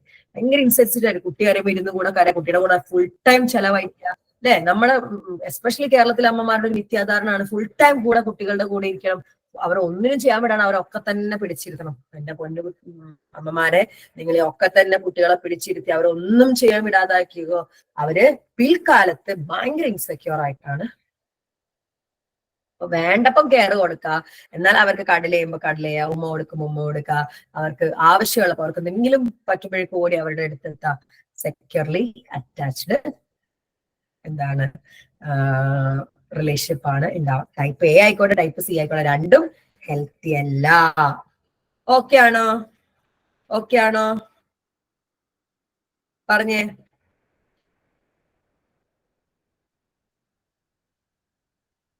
Okay ആണോ? പറഞ്ഞേ. Okay ma'am. അപ്പോ ഇത്രയുമാണ് ഐൻസ്വർത്തിന്റെയും നമ്മുടെ ബോൾബിയുടെയും വരുന്നത് കേട്ടോ. ഇനി സ്കൂൾ എങ്ങനെയാണ് കുട്ടിയിൽ സോഷ്യൽ ഡെവലപ്മെന്റ് ഉണ്ടാകുന്നത്? നമ്മൾ ക്വസ്റ്റ്യൻ പേപ്പറിൽ കണ്ട ഒരു ക്വസ്റ്റ്യൻ ആണ് school. Okay, school plays a crucial role in socializing children and providing them with a welcoming environment after family. ഫാമിലിക്ക് ശേഷം കുട്ടി ഏറ്റവും കൂടുതൽ സോഷ്യലൈസ് ആവുന്ന സ്ഥലം സ്കൂളാണ് അല്ലെ. ഏറ്റവും കൂടുതൽ സോഷ്യലൈസ് ആയിട്ടുള്ള സ്ഥലം സ്കൂളാണ്. ശ്രദ്ധിക്കാം. ഇപ്പം ഈ അടുത്ത് എനിക്കൊരു കേസ് വന്നു. അപ്പം ഞാൻ സംസാരിച്ചപ്പം കുട്ടിക്ക് രാവിലെ, കുഞ്ഞാണ്, 5 വയസ്സായിട്ടുള്ളൂ, രാവിലെ പോകുമ്പം എന്താ പറയാ, ഭയങ്കര ഛർദി. സ്കൂൾ സമയം കഴിഞ്ഞാൽ അത് ഓക്കെ അല്ലേ, സ്കൂളിൽ എത്തിക്കിട്ടിയാലും കുഴപ്പമില്ല, പക്ഷെ രാവിലെ എണീക്കുമ്പോൾ കുഞ്ഞിന് ഭയങ്കരമായിട്ടുള്ള ഛർദി വരുന്നുണ്ട് എന്ന് മനസ്സിലായി. അപ്പൊ എനിക്ക് എവിടെയോ ഒരു കുഞ്ഞിന് പേടി കുടുങ്ങിയിട്ടുണ്ടെന്ന് മനസ്സിലായി. അതാരെയാണ്, എന്താണ്, അങ്ങനെയുള്ളപ്പോഴാണ് കുഞ്ഞുങ്ങൾക്ക് ഈ ഫിസിക്കൽ സിംറ്റംസ്, ഇപ്പൊ തലവേദന, വയറുവേദന എന്നൊക്കെ ചോദിക്കുന്നത് നമുക്ക് കള്ളം പറയാണ്. പക്ഷെ ഛർദി എന്ന് പറയുന്നത് ഒരു ഫിസിക്കൽ സിംറ്റംസ് ആണ്. ഒബ്വിയസ് ആണ്, കുഞ്ഞ് പേടിച്ചു കഴിഞ്ഞാലാണ് ഇത്തരത്തിൽ സ്കൂളിനോട് എന്തെങ്കിലും അനിഷ്ടം അല്ലെങ്കിൽ അത്രയും പേടിക്കുന്നതായിട്ടുണ്ടെങ്കിലാണ് വരാം. കുഞ്ഞിനോട് സംസാരിച്ചപ്പോൾ മനസ്സിലായത്, അവിടുത്തെ ഒരു മാഷ് കുഞ്ഞുങ്ങളെ ഭയങ്കരമായിട്ട് ചീത്ത പറയും. ചില കുട്ടികളെ, കുറച്ച് വലിയ കുട്ടികളൊക്കെ, ഈ UKG-കാരൊന്നും അടിക്കൂല, ചില കുട്ടികളെ അടിക്കുന്നു കണ്ടിട്ട്. അപ്പൊ അത് കുഞ്ഞിന്റെ ഉള്ളിൽ പേടി ഉണ്ടായിട്ടുണ്ട്. അപ്പൊ മാഷിന്റെ പേരെടുത്ത് പറഞ്ഞു. പറയാലോ, ഇപ്പോഴത്തെ നിയമം വളരെ ശക്തമാണ്. സ്കൂളിലെ കുഞ്ഞുങ്ങളെ അടിക്കാനോ ബുള്ളി ചെയ്യാനോ ഒന്നും പാടുള്ളതല്ല. അപ്പോ ഞാൻ കുഞ്ഞിന്റെ മുന്നിലിരുന്ന് മാഷിന്റെ നമ്പർ തപ്പിയെടുത്ത് മാഷിനെ വിളിച്ചു. പിന്നെ ഇനി ഇങ്ങനത്തെ ആവർത്തിക്കുകയാണെങ്കിൽ നമ്മള്, കുഞ്ഞ് ഏതാന്നൊന്നും പറഞ്ഞില്ല കേട്ടോ, കുഞ്ഞ് ഏതാന്ന് പറയാനും പാടില്ല. അപ്പൊ ഇങ്ങനെ നിങ്ങളുടെ കംപ്ലൈന്റ് കിട്ടിയിട്ടുണ്ട്, അങ്ങനെയാണെന്നൊക്കെ പറഞ്ഞില്ല മാഡം, ഞാൻ എങ്ങനെയാണെന്നൊക്കെ പറഞ്ഞു. ഇനി കിട്ടുകയാണെങ്കിൽ നമ്മൾ ലീഗലി ഫോർവേഡ് ചെയ്യുന്നതാണ് എന്നുള്ള രീതിയിൽ തന്നെ പറഞ്ഞു.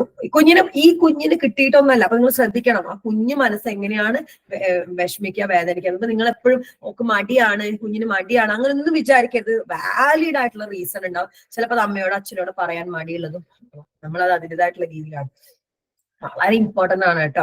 Bullying at school has gain attention due to its negative impact on children's mental health. കേട്ടോ, സ്കൂളിൽ ബുള്ളിങ് കിട്ടുകയാണെങ്കിൽ അത് നെഗറ്റീവ്, ഈ ഒട്ടുമിക്ക കേസുകളിലും നമ്മൾ എടുത്താൽ മനസ്സിലാകും. സ്കൂളിൽ നിന്നുള്ള ബോഡി ഷെയ്മിങ്, കളിയാക്കല്, പലതും പറഞ്ഞത്, തടിയുള്ള കുട്ടികൾ, മെലിഞ്ഞ കുട്ടികൾ, കറുത്ത കുട്ടികൾ എന്നൊക്കെ പറഞ്ഞിട്ടുള്ള വളരെയധികം ബോഡി ഷെയ്ം കിട്ടുമ്പോൾ അത് ലേറ്റർ ലൈഫിലേക്ക് വളരെയധികം നെഗറ്റീവായിട്ട് ബാധിക്കും. അതുപോലെ നിങ്ങൾ ടീച്ചേഴ്സിനോട് കുഞ്ഞിന് 2 കൊടുത്തോന്നൊന്നും പറഞ്ഞേക്കരുത്. അത് കുഞ്ഞിന്റെ ഉള്ളിൽ എന്താന്ന് പറയുക, പ്രത്യേകിച്ച് കുഞ്ഞുങ്ങളെ മുന്നിൽ അടിച്ചോ, ഞാൻ ചോദിക്കാം, ചില മക്കളെ ട്യൂഷൻ ടീച്ചേഴ്സിനൊക്കെ പറയുന്നത് കേട്ടിട്ടുണ്ട്. ഞാനിവിടെ എന്റെ പിള്ളേരെ എന്തെങ്കിലും പറയാം, ഞാൻ അവിടെ പോയിട്ട് എന്റെ മക്കളെ നിങ്ങൾ തല്ലോ അടിക്കോ ശാസിക്കോ ഒന്നും ചെയ്യണ്ട, അവരെന്തെങ്കിലും തെറ്റ് ചെയ്താണെങ്കിൽ എന്നോട് പറഞ്ഞാൽ മതി, ഞങ്ങൾ അതിന് പറഞ്ഞിട്ട് തന്നെ ഉണ്ട്. ഈവൻ മദ്രസകളിൽ പോലും ഞാൻ പോയിട്ട് പറഞ്ഞിട്ടുണ്ട്. കുഞ്ഞെന്നോട് പറയില്ല, ഞാനിങ്ങനെ പോയി പറഞ്ഞതിന് കൊണ്ട് അവന് പേടി, കാരണം ബാക്കി എല്ലാവർക്കും അടി കിട്ടും. അവനെ മാറ്റി നിർത്താറാണ്. അപ്പോ എന്നോട് ആര് വന്ന് പറഞ്ഞാലും ഞാൻ റിപ്പോർട്ട് ചെയ്യും കേട്ടോ, അത് വേറെ പ്രശ്നം, ഞങ്ങളുടെ പ്രൊഫഷൻ അതാണ്. അപ്പൊ ഞാൻ പറഞ്ഞിട്ടുണ്ട്, ഞാൻ ഈ പ്രൊഫഷനിൽ ഇരിക്കുന്നതാണ്, എന്നോട് എന്റെ കുഞ്ഞ് വന്ന് പറയുകയാണെങ്കിൽ ഞാൻ റിപ്പോർട്ട് ചെയ്യുന്ന എന്നെ പറഞ്ഞിട്ടുണ്ട്. അപ്പോ കുഞ്ഞിനെ പറയുമ്പോ വന്ന് ചോദിക്കല്ലേ, ഒന്ന് പറയല്ലേ. ഒരു തവണ ചോദിക്കാൻ പോയിട്ടുമുണ്ട്. അവന് കുട്ടികളുടെ ഇടയിൽ ഇട്ടിട്ട് എണീറ്റ് നിർത്തി, ഒറ്റയ്ക്ക് പറഞ്ഞാൽ എണീറ്റ് നിർത്തിയിട്ട്. ചില ടീച്ചേഴ്സ് നല്ല ബുള്ളിങ് സ്വഭാവമുള്ളവരാണ്. അതൊക്കെ കുഞ്ഞുങ്ങൾക്ക് കറക്റ്റ് പറയുന്നുണ്ട്, negative impact on children's mental health. Acts of bullying can significantly affect a child's socio-emotional development. Bullying കുട്ടിക്ക് ഏൽക്കുന്നുണ്ടെങ്കിൽ അത് ആ കുട്ടിയുടെ സാമൂഹിക ഇമോഷണൽ ഡെവലപ്മെന്റിനെ സാരമായിട്ട് ബാധിക്കും. Making school suppose to be safe space for children to try. അതായത് സേഫ് ആയിട്ടുള്ള സ്ഥലം കുട്ടികൾക്ക് വളരെ പേടിയുള്ള സ്ഥലമായിട്ട്. The new education policy NEP in India aims to reform the education system, focusing on early childhood education and ensuring quality development and care for all children, regardless of gender. Gender നോക്കാതെ NEP ഇപ്പം അതിനാണ് പ്രാധാന്യം കൊടുക്കുന്നത്. അതായത് കുട്ടിക്ക് സുരക്ഷിതമായിട്ട് ഇരിക്കാനുള്ള ഒരു സ്ഥലമായിട്ട്, അത് ചിലപ്പോൾ ടീച്ചർ ആവാം, പ്യൂണാവാം, ആയാവാം, ആരോ ആവാം. കുട്ടി എന്തെങ്കിലും വളരെ ക്രൂഷ്യലായിട്ട്, അത് കുട്ടിയുടെ മടിയായിട്ടൊന്നും കണക്കാക്കരുത്.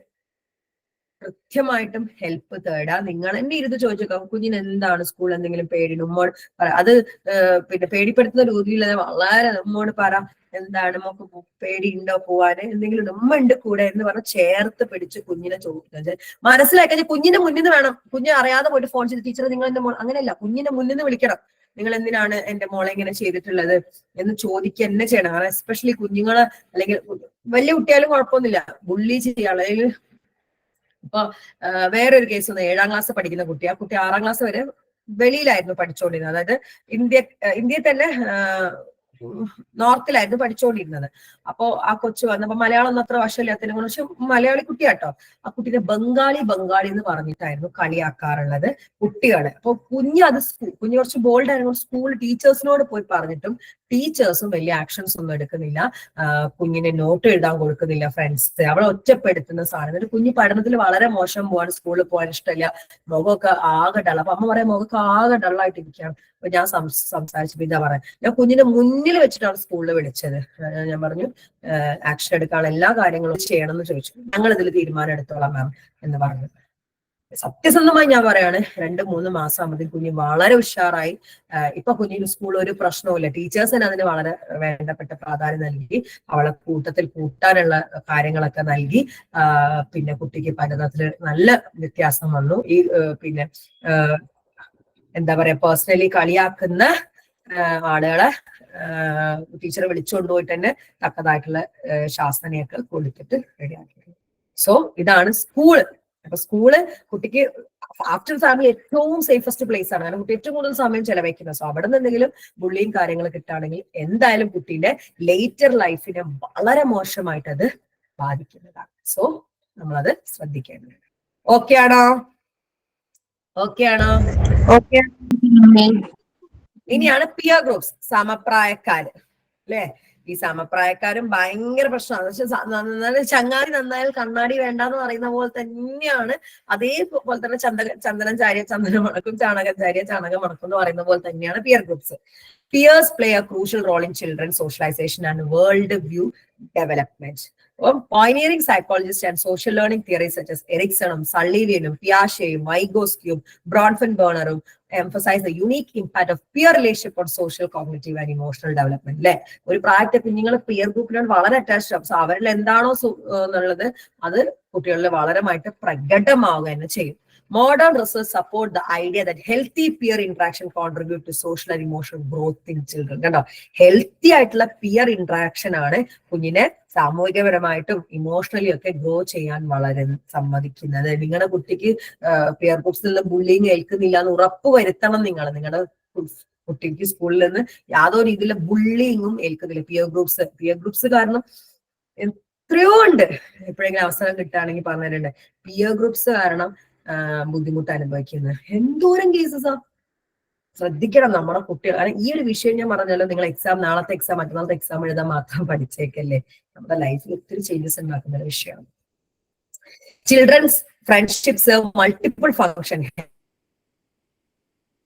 exchange knowledge about the social world and understanding intimacy and relation. കേട്ടോ, നല്ല ഫ്രണ്ട്ഷിപ്പ് ഉണ്ടാക്കുന്നുണ്ട്, മൾട്ടിപ്പിൾ ഫംഗ്ഷൻ ഉണ്ട്, ഇന്ററാക്ഷൻ ഉണ്ടാക്കുന്നുണ്ട്, കോഗ്നിഷൻ ഉണ്ടാക്കുന്നുണ്ട്, നോളജ് അങ്ങോട്ടും ഇങ്ങോട്ടും ഉണ്ടാക്കുന്നുണ്ട്, ഇന്റിമസി അണ്ടർസ്റ്റാൻഡ് ചെയ്യുന്നുണ്ട്, റിലേഷൻഷിപ്പ് ഒക്കെ കുഞ്ഞ് പഠിക്കുന്നുണ്ട് പിയർ ഗ്രൂപ്പ്സിനുണ്ട്. Group socialization theory suggest that children learn significant peer group. കേട്ടോ, പിയർ ഗ്രൂപ്പിൽ നിന്ന് നന്നായിട്ട് കുഞ്ഞ് പഠിക്കുന്നുണ്ട്. ആൻഡ് നോൺ ഷെയർഡ് എൻവയോൺമെന്റൽ factors outside of parent influence can have lasting effect on personality and behaviour. കണ്ടോ, പാരന്റ്സിന് അപ്പുറത്തോട്ട് കുട്ടി പഠിക്കുന്നത് പിന്നെ പിയർ ഗ്രൂപ്പിൽ നിന്നാണ്. അതുകൊണ്ട് തന്നെ അത് അവരുടെ പേഴ്സണാലിറ്റിയിലും ബിഹേവിയറിലും ലോങ് ലാസ്റ്റ് തന്നെ ചെയ്യും. അങ്ങനെ പിന്നെ ഈ കൊച്ചു കളവുകളും അങ്ങനത്തെ കാര്യങ്ങളൊക്കെ പിയർ ഗ്രൂപ്പിൽ നിന്ന് പഠിക്കുകയാണെങ്കിൽ അത് അവർക്ക് ചട്ടയിലെ ശീലം ചുടല വരെ ഉണ്ടാവും എന്നാണ്. സോ നിങ്ങളുടെ കുട്ടികളുടെ പിയർ ഗ്രൂപ്പ്സ് എന്താണ് നല്ലതാണെന്ന് ഉറപ്പുവരുത്തുക. നിങ്ങളുടെ കുട്ടികളിൽ എന്തെങ്കിലും സ്വഭാവ മാറ്റങ്ങൾ കാണുകയാണെങ്കിൽ നിങ്ങളെ കൊണ്ട് ഹാൻഡിൽ ചെയ്യാൻ പറ്റുന്നെങ്കിൽ ഹാൻഡിൽ ചെയ്യാം. അല്ലാത്ത പക്ഷം ഹെൽപ്പ് തേടാൻ മടിക്കരുത്. നിങ്ങളെ സഹായിക്കാനാണ് ഞങ്ങൾ ഇരിക്കുന്നത്. അതുപോലെ ഭാവിയിൽ മറ്റുള്ളവരെ സഹായിക്കാൻ നിങ്ങൾക്ക് പറ്റട്ടെ എന്ന് ആശംസിക്കുന്നു. ഓക്കെ ആണോ? ഇനി മൂന്നാമത്തതാണ് പ്ലേ. പ്ലേ എങ്ങനെയാണ് കളിയും കുഞ്ഞിനെ വളരാൻ അനുവദിക്കുന്നുണ്ട്. Play is crucial for social, cognitive and physical development. Playing വളരെ ഇമ്പോർട്ടന്റ് ആണ്. ഇപ്പത്തെ കുട്ടികള് കളിക്കുന്നില്ല, ഫോണിൽ ഒതുങ്ങിയിരിക്കാണ്, നല്ലതല്ല. Play can be categorized as functional play and constructive play. Functional play എന്ന് പറയുന്നത് repetitive activities like playing with the dolls or engaging in repetitive movement. അതായത് എന്താ പറയാ, കഞ്ഞിയും കറി വെച്ച് കളിക്കുന്നൊക്കെ ഫങ്ഷണൽ പ്ലേ ആണ്. The aim of functional play is to be active for its own sake. Active ആയിട്ട് ഇരിക്കാനാണ് functional play ശ്രമിക്കുന്നത്. സഹായിക്കുന്നുണ്ട്. Constructive play involves manipulating objects or creating something. എന്തെങ്കിലും ഉണ്ടാക്കുകയാണ്, എന്തെങ്കിലും ബിൽഡിംഗ് ബ്ലോക്സ് വെച്ച് ഉണ്ടാക്കുകയാണ്, അല്ലെങ്കിൽ വേറെ എന്തെങ്കിലും കളിമണ്ണ് വെച്ച് എന്തെങ്കിലും, അത്തരത്തിലുള്ളത് കൺസ്ട്രക്റ്റീവ് പ്ലേ ആണ്. പ്രിറ്റൻഡ് പ്ലേ ഉണ്ട്, including socio dramatic play, help children develop cognitive skills and emerges in different faces as A children grow. ഇനി മൂന്നാമത്തെ പ്രിറ്റൻഡ് പ്ലേ ആണ്. ഈ പറഞ്ഞ പോലെ ഞങ്ങളൊക്കെ മോണോപോളി ഒക്കെ കളിക്കും. മോണോപോളി ഒക്കെ ഒരു പ്രിറ്റൻഡ് പ്ലേ ആണ്, ഒരു എന്താ പറയാ ബാങ്കിങ് ഗെയിം ആണ്. അതുപോലെ ഈ നെയിം പ്ലേസ് തിങ്, ഇപ്പോഴത്തെ പിള്ളേർ അതൊന്നും കളിക്കുന്നില്ല അല്ലേ? ഇല്ലല്ലോ. നമ്മുടെ ഒക്കെ കാലത്ത് വളരെ പ്രൊമിനന്റ് ആയിട്ടുള്ള ഒരു പ്ലേ ആയിരുന്നില്ലേ നെയിം പ്ലേസ് തിങ്സ് എന്നൊക്കെ പറഞ്ഞിട്ട്? ഇതൊന്നും അറിയില്ല. സോ ഈ പ്ലേയും നമ്മുടെ സോഷ്യലി, കോഗ്നിറ്റീവ്ലി, ഫിസിക്കലിയും ഡെവലപ്പ് ചെയ്യാൻ ഒത്തിരി സഹായിക്കുന്നത്. 3 ടൈപ്പ് പ്ലേ ആണ്: functional play, constructive play, pretend. കുറച്ച് പ്ലേയുടെ ടൈപ്പും ഡിസ്ക്രിപ്ഷനും കൊടുത്തിട്ടുണ്ട് കേട്ടോ, ജസ്റ്റ് ഒന്ന് നോക്കി വെച്ചേക്കാം. ഓക്കെ ആണോ? ഓക്കെ ആണോ? Types of cooperative, associative play ഉണ്ട്, പാരലൽ പ്ലേ ഉണ്ട്, ഓൺലുക്കർ ഉണ്ട്, അൺഒക്യുപ്പൈഡ് പ്ലേ ഉണ്ട്, സോളിറ്ററി. ഒത്തിരി നേരമായി, നിങ്ങളുടെ സ്പാനൊക്കെ തീർന്നിട്ടുണ്ടാവും. ഇല്ല, നമ്മള് ഇനിയും സംസാരിക്കാനുണ്ട്. കുറച്ചുകൂടി ഇമ്പോർട്ടന്റ് ക്വസ്റ്റ്യൻസും കൂടി നിങ്ങൾക്ക് ഡിസ്കസ് ചെയ്ത് തരാം നാളെ. മിക്കവാറും ഒരു 3:30-4 മണി ആ സമയത്തോ അല്ലെങ്കിൽ അതിന് മുന്നേ ആയിട്ടായിരിക്കും. എങ്ങനെയുണ്ടായിരുന്നു? കുറച്ച് കാര്യങ്ങളൊക്കെ കിട്ടിയോ? ഡൗട്ടുള്ള കാര്യങ്ങളൊക്കെ കിട്ടിയിട്ടുണ്ട്. Okay okay. അപ്പോ thank you ma'am, thank you so much. Okay. ഇത് റെക്കോർഡിങ്സ് ഞങ്ങള് സ്റ്റുഡൻസിന്, നമ്മുടെ സ്റ്റുഡൻസിന്, സൈക്കോസ്റ്റയുടെ സ്റ്റുഡൻസിന് ഇത് അപ്ലോഡ് ചെയ്യും. അല്ലാതെ ഞാൻ ഇനി ഫ്രീ ക്ലാസ്, ഈ വർഷം കൂടി ഉള്ള ഫ്രീ ക്ലാസ്, ഞാൻ ഇത് സൈക്കോസ്റ്റയെ വീണ്ടും വീണ്ടും പരിചയപ്പെടുത്താൻ വേണ്ടിയിട്ടാണ് ഫ്രീ ക്ലാസ് തരുന്നത്. സോ നിങ്ങൾ സൈക്കോസ്റ്റയുടെ റെഗുലർ ക്ലാസ് ആകുമ്പോൾ ഇത് വളരെ ഡീറ്റെയിൽഡ് ആയിട്ട് നമ്മൾ പറയും, ഡീറ്റെയിൽഡ് ആയിട്ടാണ് പറയുന്നത്. ഡെവലപ്മെന്റ് നമ്മൾ സ്റ്റാർട്ട് ചെയ്യാൻ വേണ്ടി പോകുന്നുള്ളൂ. പ്രീവിയസ് ക്ലാസ് ആണ്. സൈക്കോസ്റ്റയിലെ സ്റ്റുഡന്റ് ആണ് ചോദിച്ചത്, ഇതിപ്പോ അപ്ലോഡ് ചെയ്യുമോ? ഇപ്പൊ അല്ല, ഒരു മണിക്കൂർ നിങ്ങളുടെ ഡൗൺലോഡ് ചെയ്ത് വന്ന ഉടനെ അപ്ലോഡ് ചെയ്യാം കേട്ടോ. മാം, ഒരു ഡൗട്ട് മാം. ഓക്കെ, ചോദിക്കൂ വിശ്രീന. ഒരു 10 മാർക്കിന്റെ ഒരു ക്വസ്റ്റ്യന് എത്ര പേജ് ഒരു ആൻസർ ചെയ്യേണ്ടി വരും? ഐസ് ബ്രേക്കിംഗ് സെഷൻ ഞാൻ ഇട്ടുതരാം. അതിൽ കൃത്യം ഒരു ആൻസർ ഞാൻ പേപ്പറിൽ എഴുതിയിട്ടാണ് കാണിച്ചു തന്നിട്ടുള്ളത്. ഫസ്റ്റ് ഇയർ എഴുതിയപ്പം ഇൻഡിവിജ്വൽ ഡിഫറൻസിനൊക്കെ ഞാൻ എല്ലാ പോയിന്റ്സും ഒരു 3 പേജസിൽ എഴുതിയിട്ട് പോലും ഒരു ആവറേജ് മാർക്ക് ഇട്ടപ്പോ ഭയങ്കര അത് എഴുതേണ്ട ഒരു വിധമുണ്ട്. വിശ്രീന, എഴുതേണ്ട ഒരു വിധമുണ്ട്. അത് ഞാനൊരു സെഷൻ ആയിട്ട് തന്നെ എടുത്തിട്ടുണ്ട്. വിശ്രീന അത് കണ്ടിട്ടുണ്ടോന്ന് അറിയില്ല, ഞാൻ ഒന്നുകൂടി ഗ്രൂപ്പിൽ ഇട്ടുതരാം. കണ്ടിട്ടുണ്ട് മാം, ഞാൻ കണ്ടിട്ടുണ്ട്. ലൈക്ക് ഇൻട്രോ, ഒരു ബോഡിയും പിന്നെ കൺക്ലൂഷൻ ഒക്കെ വെച്ചിട്ട് അത് ഞാൻ പറഞ്ഞ പോലെ പോയിന്റ്സ് ഒക്കെ ഒന്ന് അണ്ടർലൈൻ ചെയ്ത് കുറച്ചുകൂടി അട്രാക്റ്റീവ് ആയിട്ട് ആ രീതിയിലാണ് ഞാൻ ഡയഗ്രാംസും കാര്യങ്ങളൊക്കെ ഇൻക്ലൂഡ് ചെയ്തിട്ട് ഞാൻ ചെയ്ത്. കഴിഞ്ഞ പ്രാവശ്യം ഭയങ്കര സാറ്റിസ്ഫൈഡ് ആയിരുന്നു പേപ്പറിൽ, പക്ഷെ വന്നത് ആവറേജ് മാർക്ക് ആയതുകൊണ്ട് ഭയങ്കര ഡിസപ്പോയിന്റഡ് ആയെന്ന് പറയാ.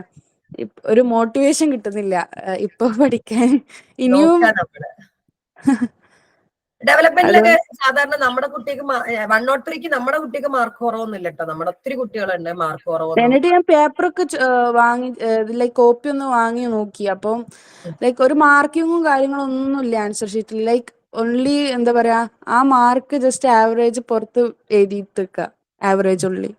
അത് പറയാൻ പറ്റില്ല. കണ്ടന്റിൽ എനിക്ക് പറ്റുവാണെങ്കിൽ ആ പേപ്പറിന്റെ ഫോട്ടോ എനിക്ക് അയച്ചാൽ ഞാൻ ഏകദേശം ഒന്ന് കാര്യം പറഞ്ഞുതരാം. ഞാൻ അയച്ചുതരാം. ഞാൻ ചെക്ക് ചെയ്തിട്ട് പറഞ്ഞുതരാം. നിങ്ങൾ എന്തായാലും കോൺഫിഡൻസ് ഒന്നും പോണ്ട. നമ്മുടെ പേപ്പർ പോലെ തന്നെ എല്ലാവരും ഒന്നുകൂടി എഴുതാം. ഞാൻ എന്താണെന്നുള്ളത് എനിക്ക് അറിഞ്ഞുകൂടാ, അതുകൊണ്ട് ഞാൻ ഇതാക്കുന്നില്ല. അപ്പോ ഐസ്ബ്രേക്കിംഗ് സെഷനിൽ നമ്മൾ പറഞ്ഞ പോലെ തന്നെ എഴുതാൻ വേണ്ടി ശ്രമിക്കുക. അപ്പോ നാളെ നമുക്ക് ഒരു സെഷൻ കൂടി ഉണ്ടായിരിക്കും. അതിന്റെ ബാക്കി കാര്യങ്ങൾ സെഷനിൽ പറയുന്നതാണ്. ഇന്നത്തെ ക്ലാസ് എനിക്ക് വളരെ സന്തോഷമുണ്ട്. 10-30 പേര് സ്റ്റാർട്ടിങ് മുതൽ എൻഡിങ് വരെ ഇരുന്നു. ഭയങ്കര സന്തോഷം. അത്രയും നേരം 1.5 മണിക്കൂറായി സ്റ്റാർട്ട് ചെയ്തിട്ട്. അത്രയും നേരം ഇരിക്കാന്ന് പറയുന്നത് ചില്ലറ കാര്യമൊന്നുമല്ല. Very happy. അപ്പോ നിങ്ങളുടെ ഒരു ഫീഡ്ബാക്ക് നമ്മുടെ ഗ്രൂപ്പിൽ തന്നെ ഞാനിത് ചോദിക്കുന്നത് സൈക്കോസ്റ്റയുടെ ക്ലാസ്സിനെ പറ്റിയിട്ട് കുട്ടികളെ അറിയിക്കാൻ വേണ്ടിയിട്ടാണ്. ഇപ്പോഴും അറിയാതെ അവസാന നിമിഷമൊക്കെ കയറി വരുന്നവരുണ്ട്. ഈ ഒരു വർഷത്തോടുകൂടി നമ്മൾ ഫ്രീ ക്ലാസ്സും കാര്യങ്ങളൊക്കെ അവസാനിക്കുന്നതാണ്. അപ്പോ നിങ്ങളുടെ ഫീഡ്ബാക്ക് തരാൻ വേണ്ടി മറക്കരുത്. Hope the class was productive and informative. അടുത്തൊരു ഇൻഫോർമേറ്റീവ് സെഷനുമായി നമ്മൾ വീണ്ടും കാണും. അതുവരെ it's me Abdul Nafees signing off. Bye, take care, a very warm good night.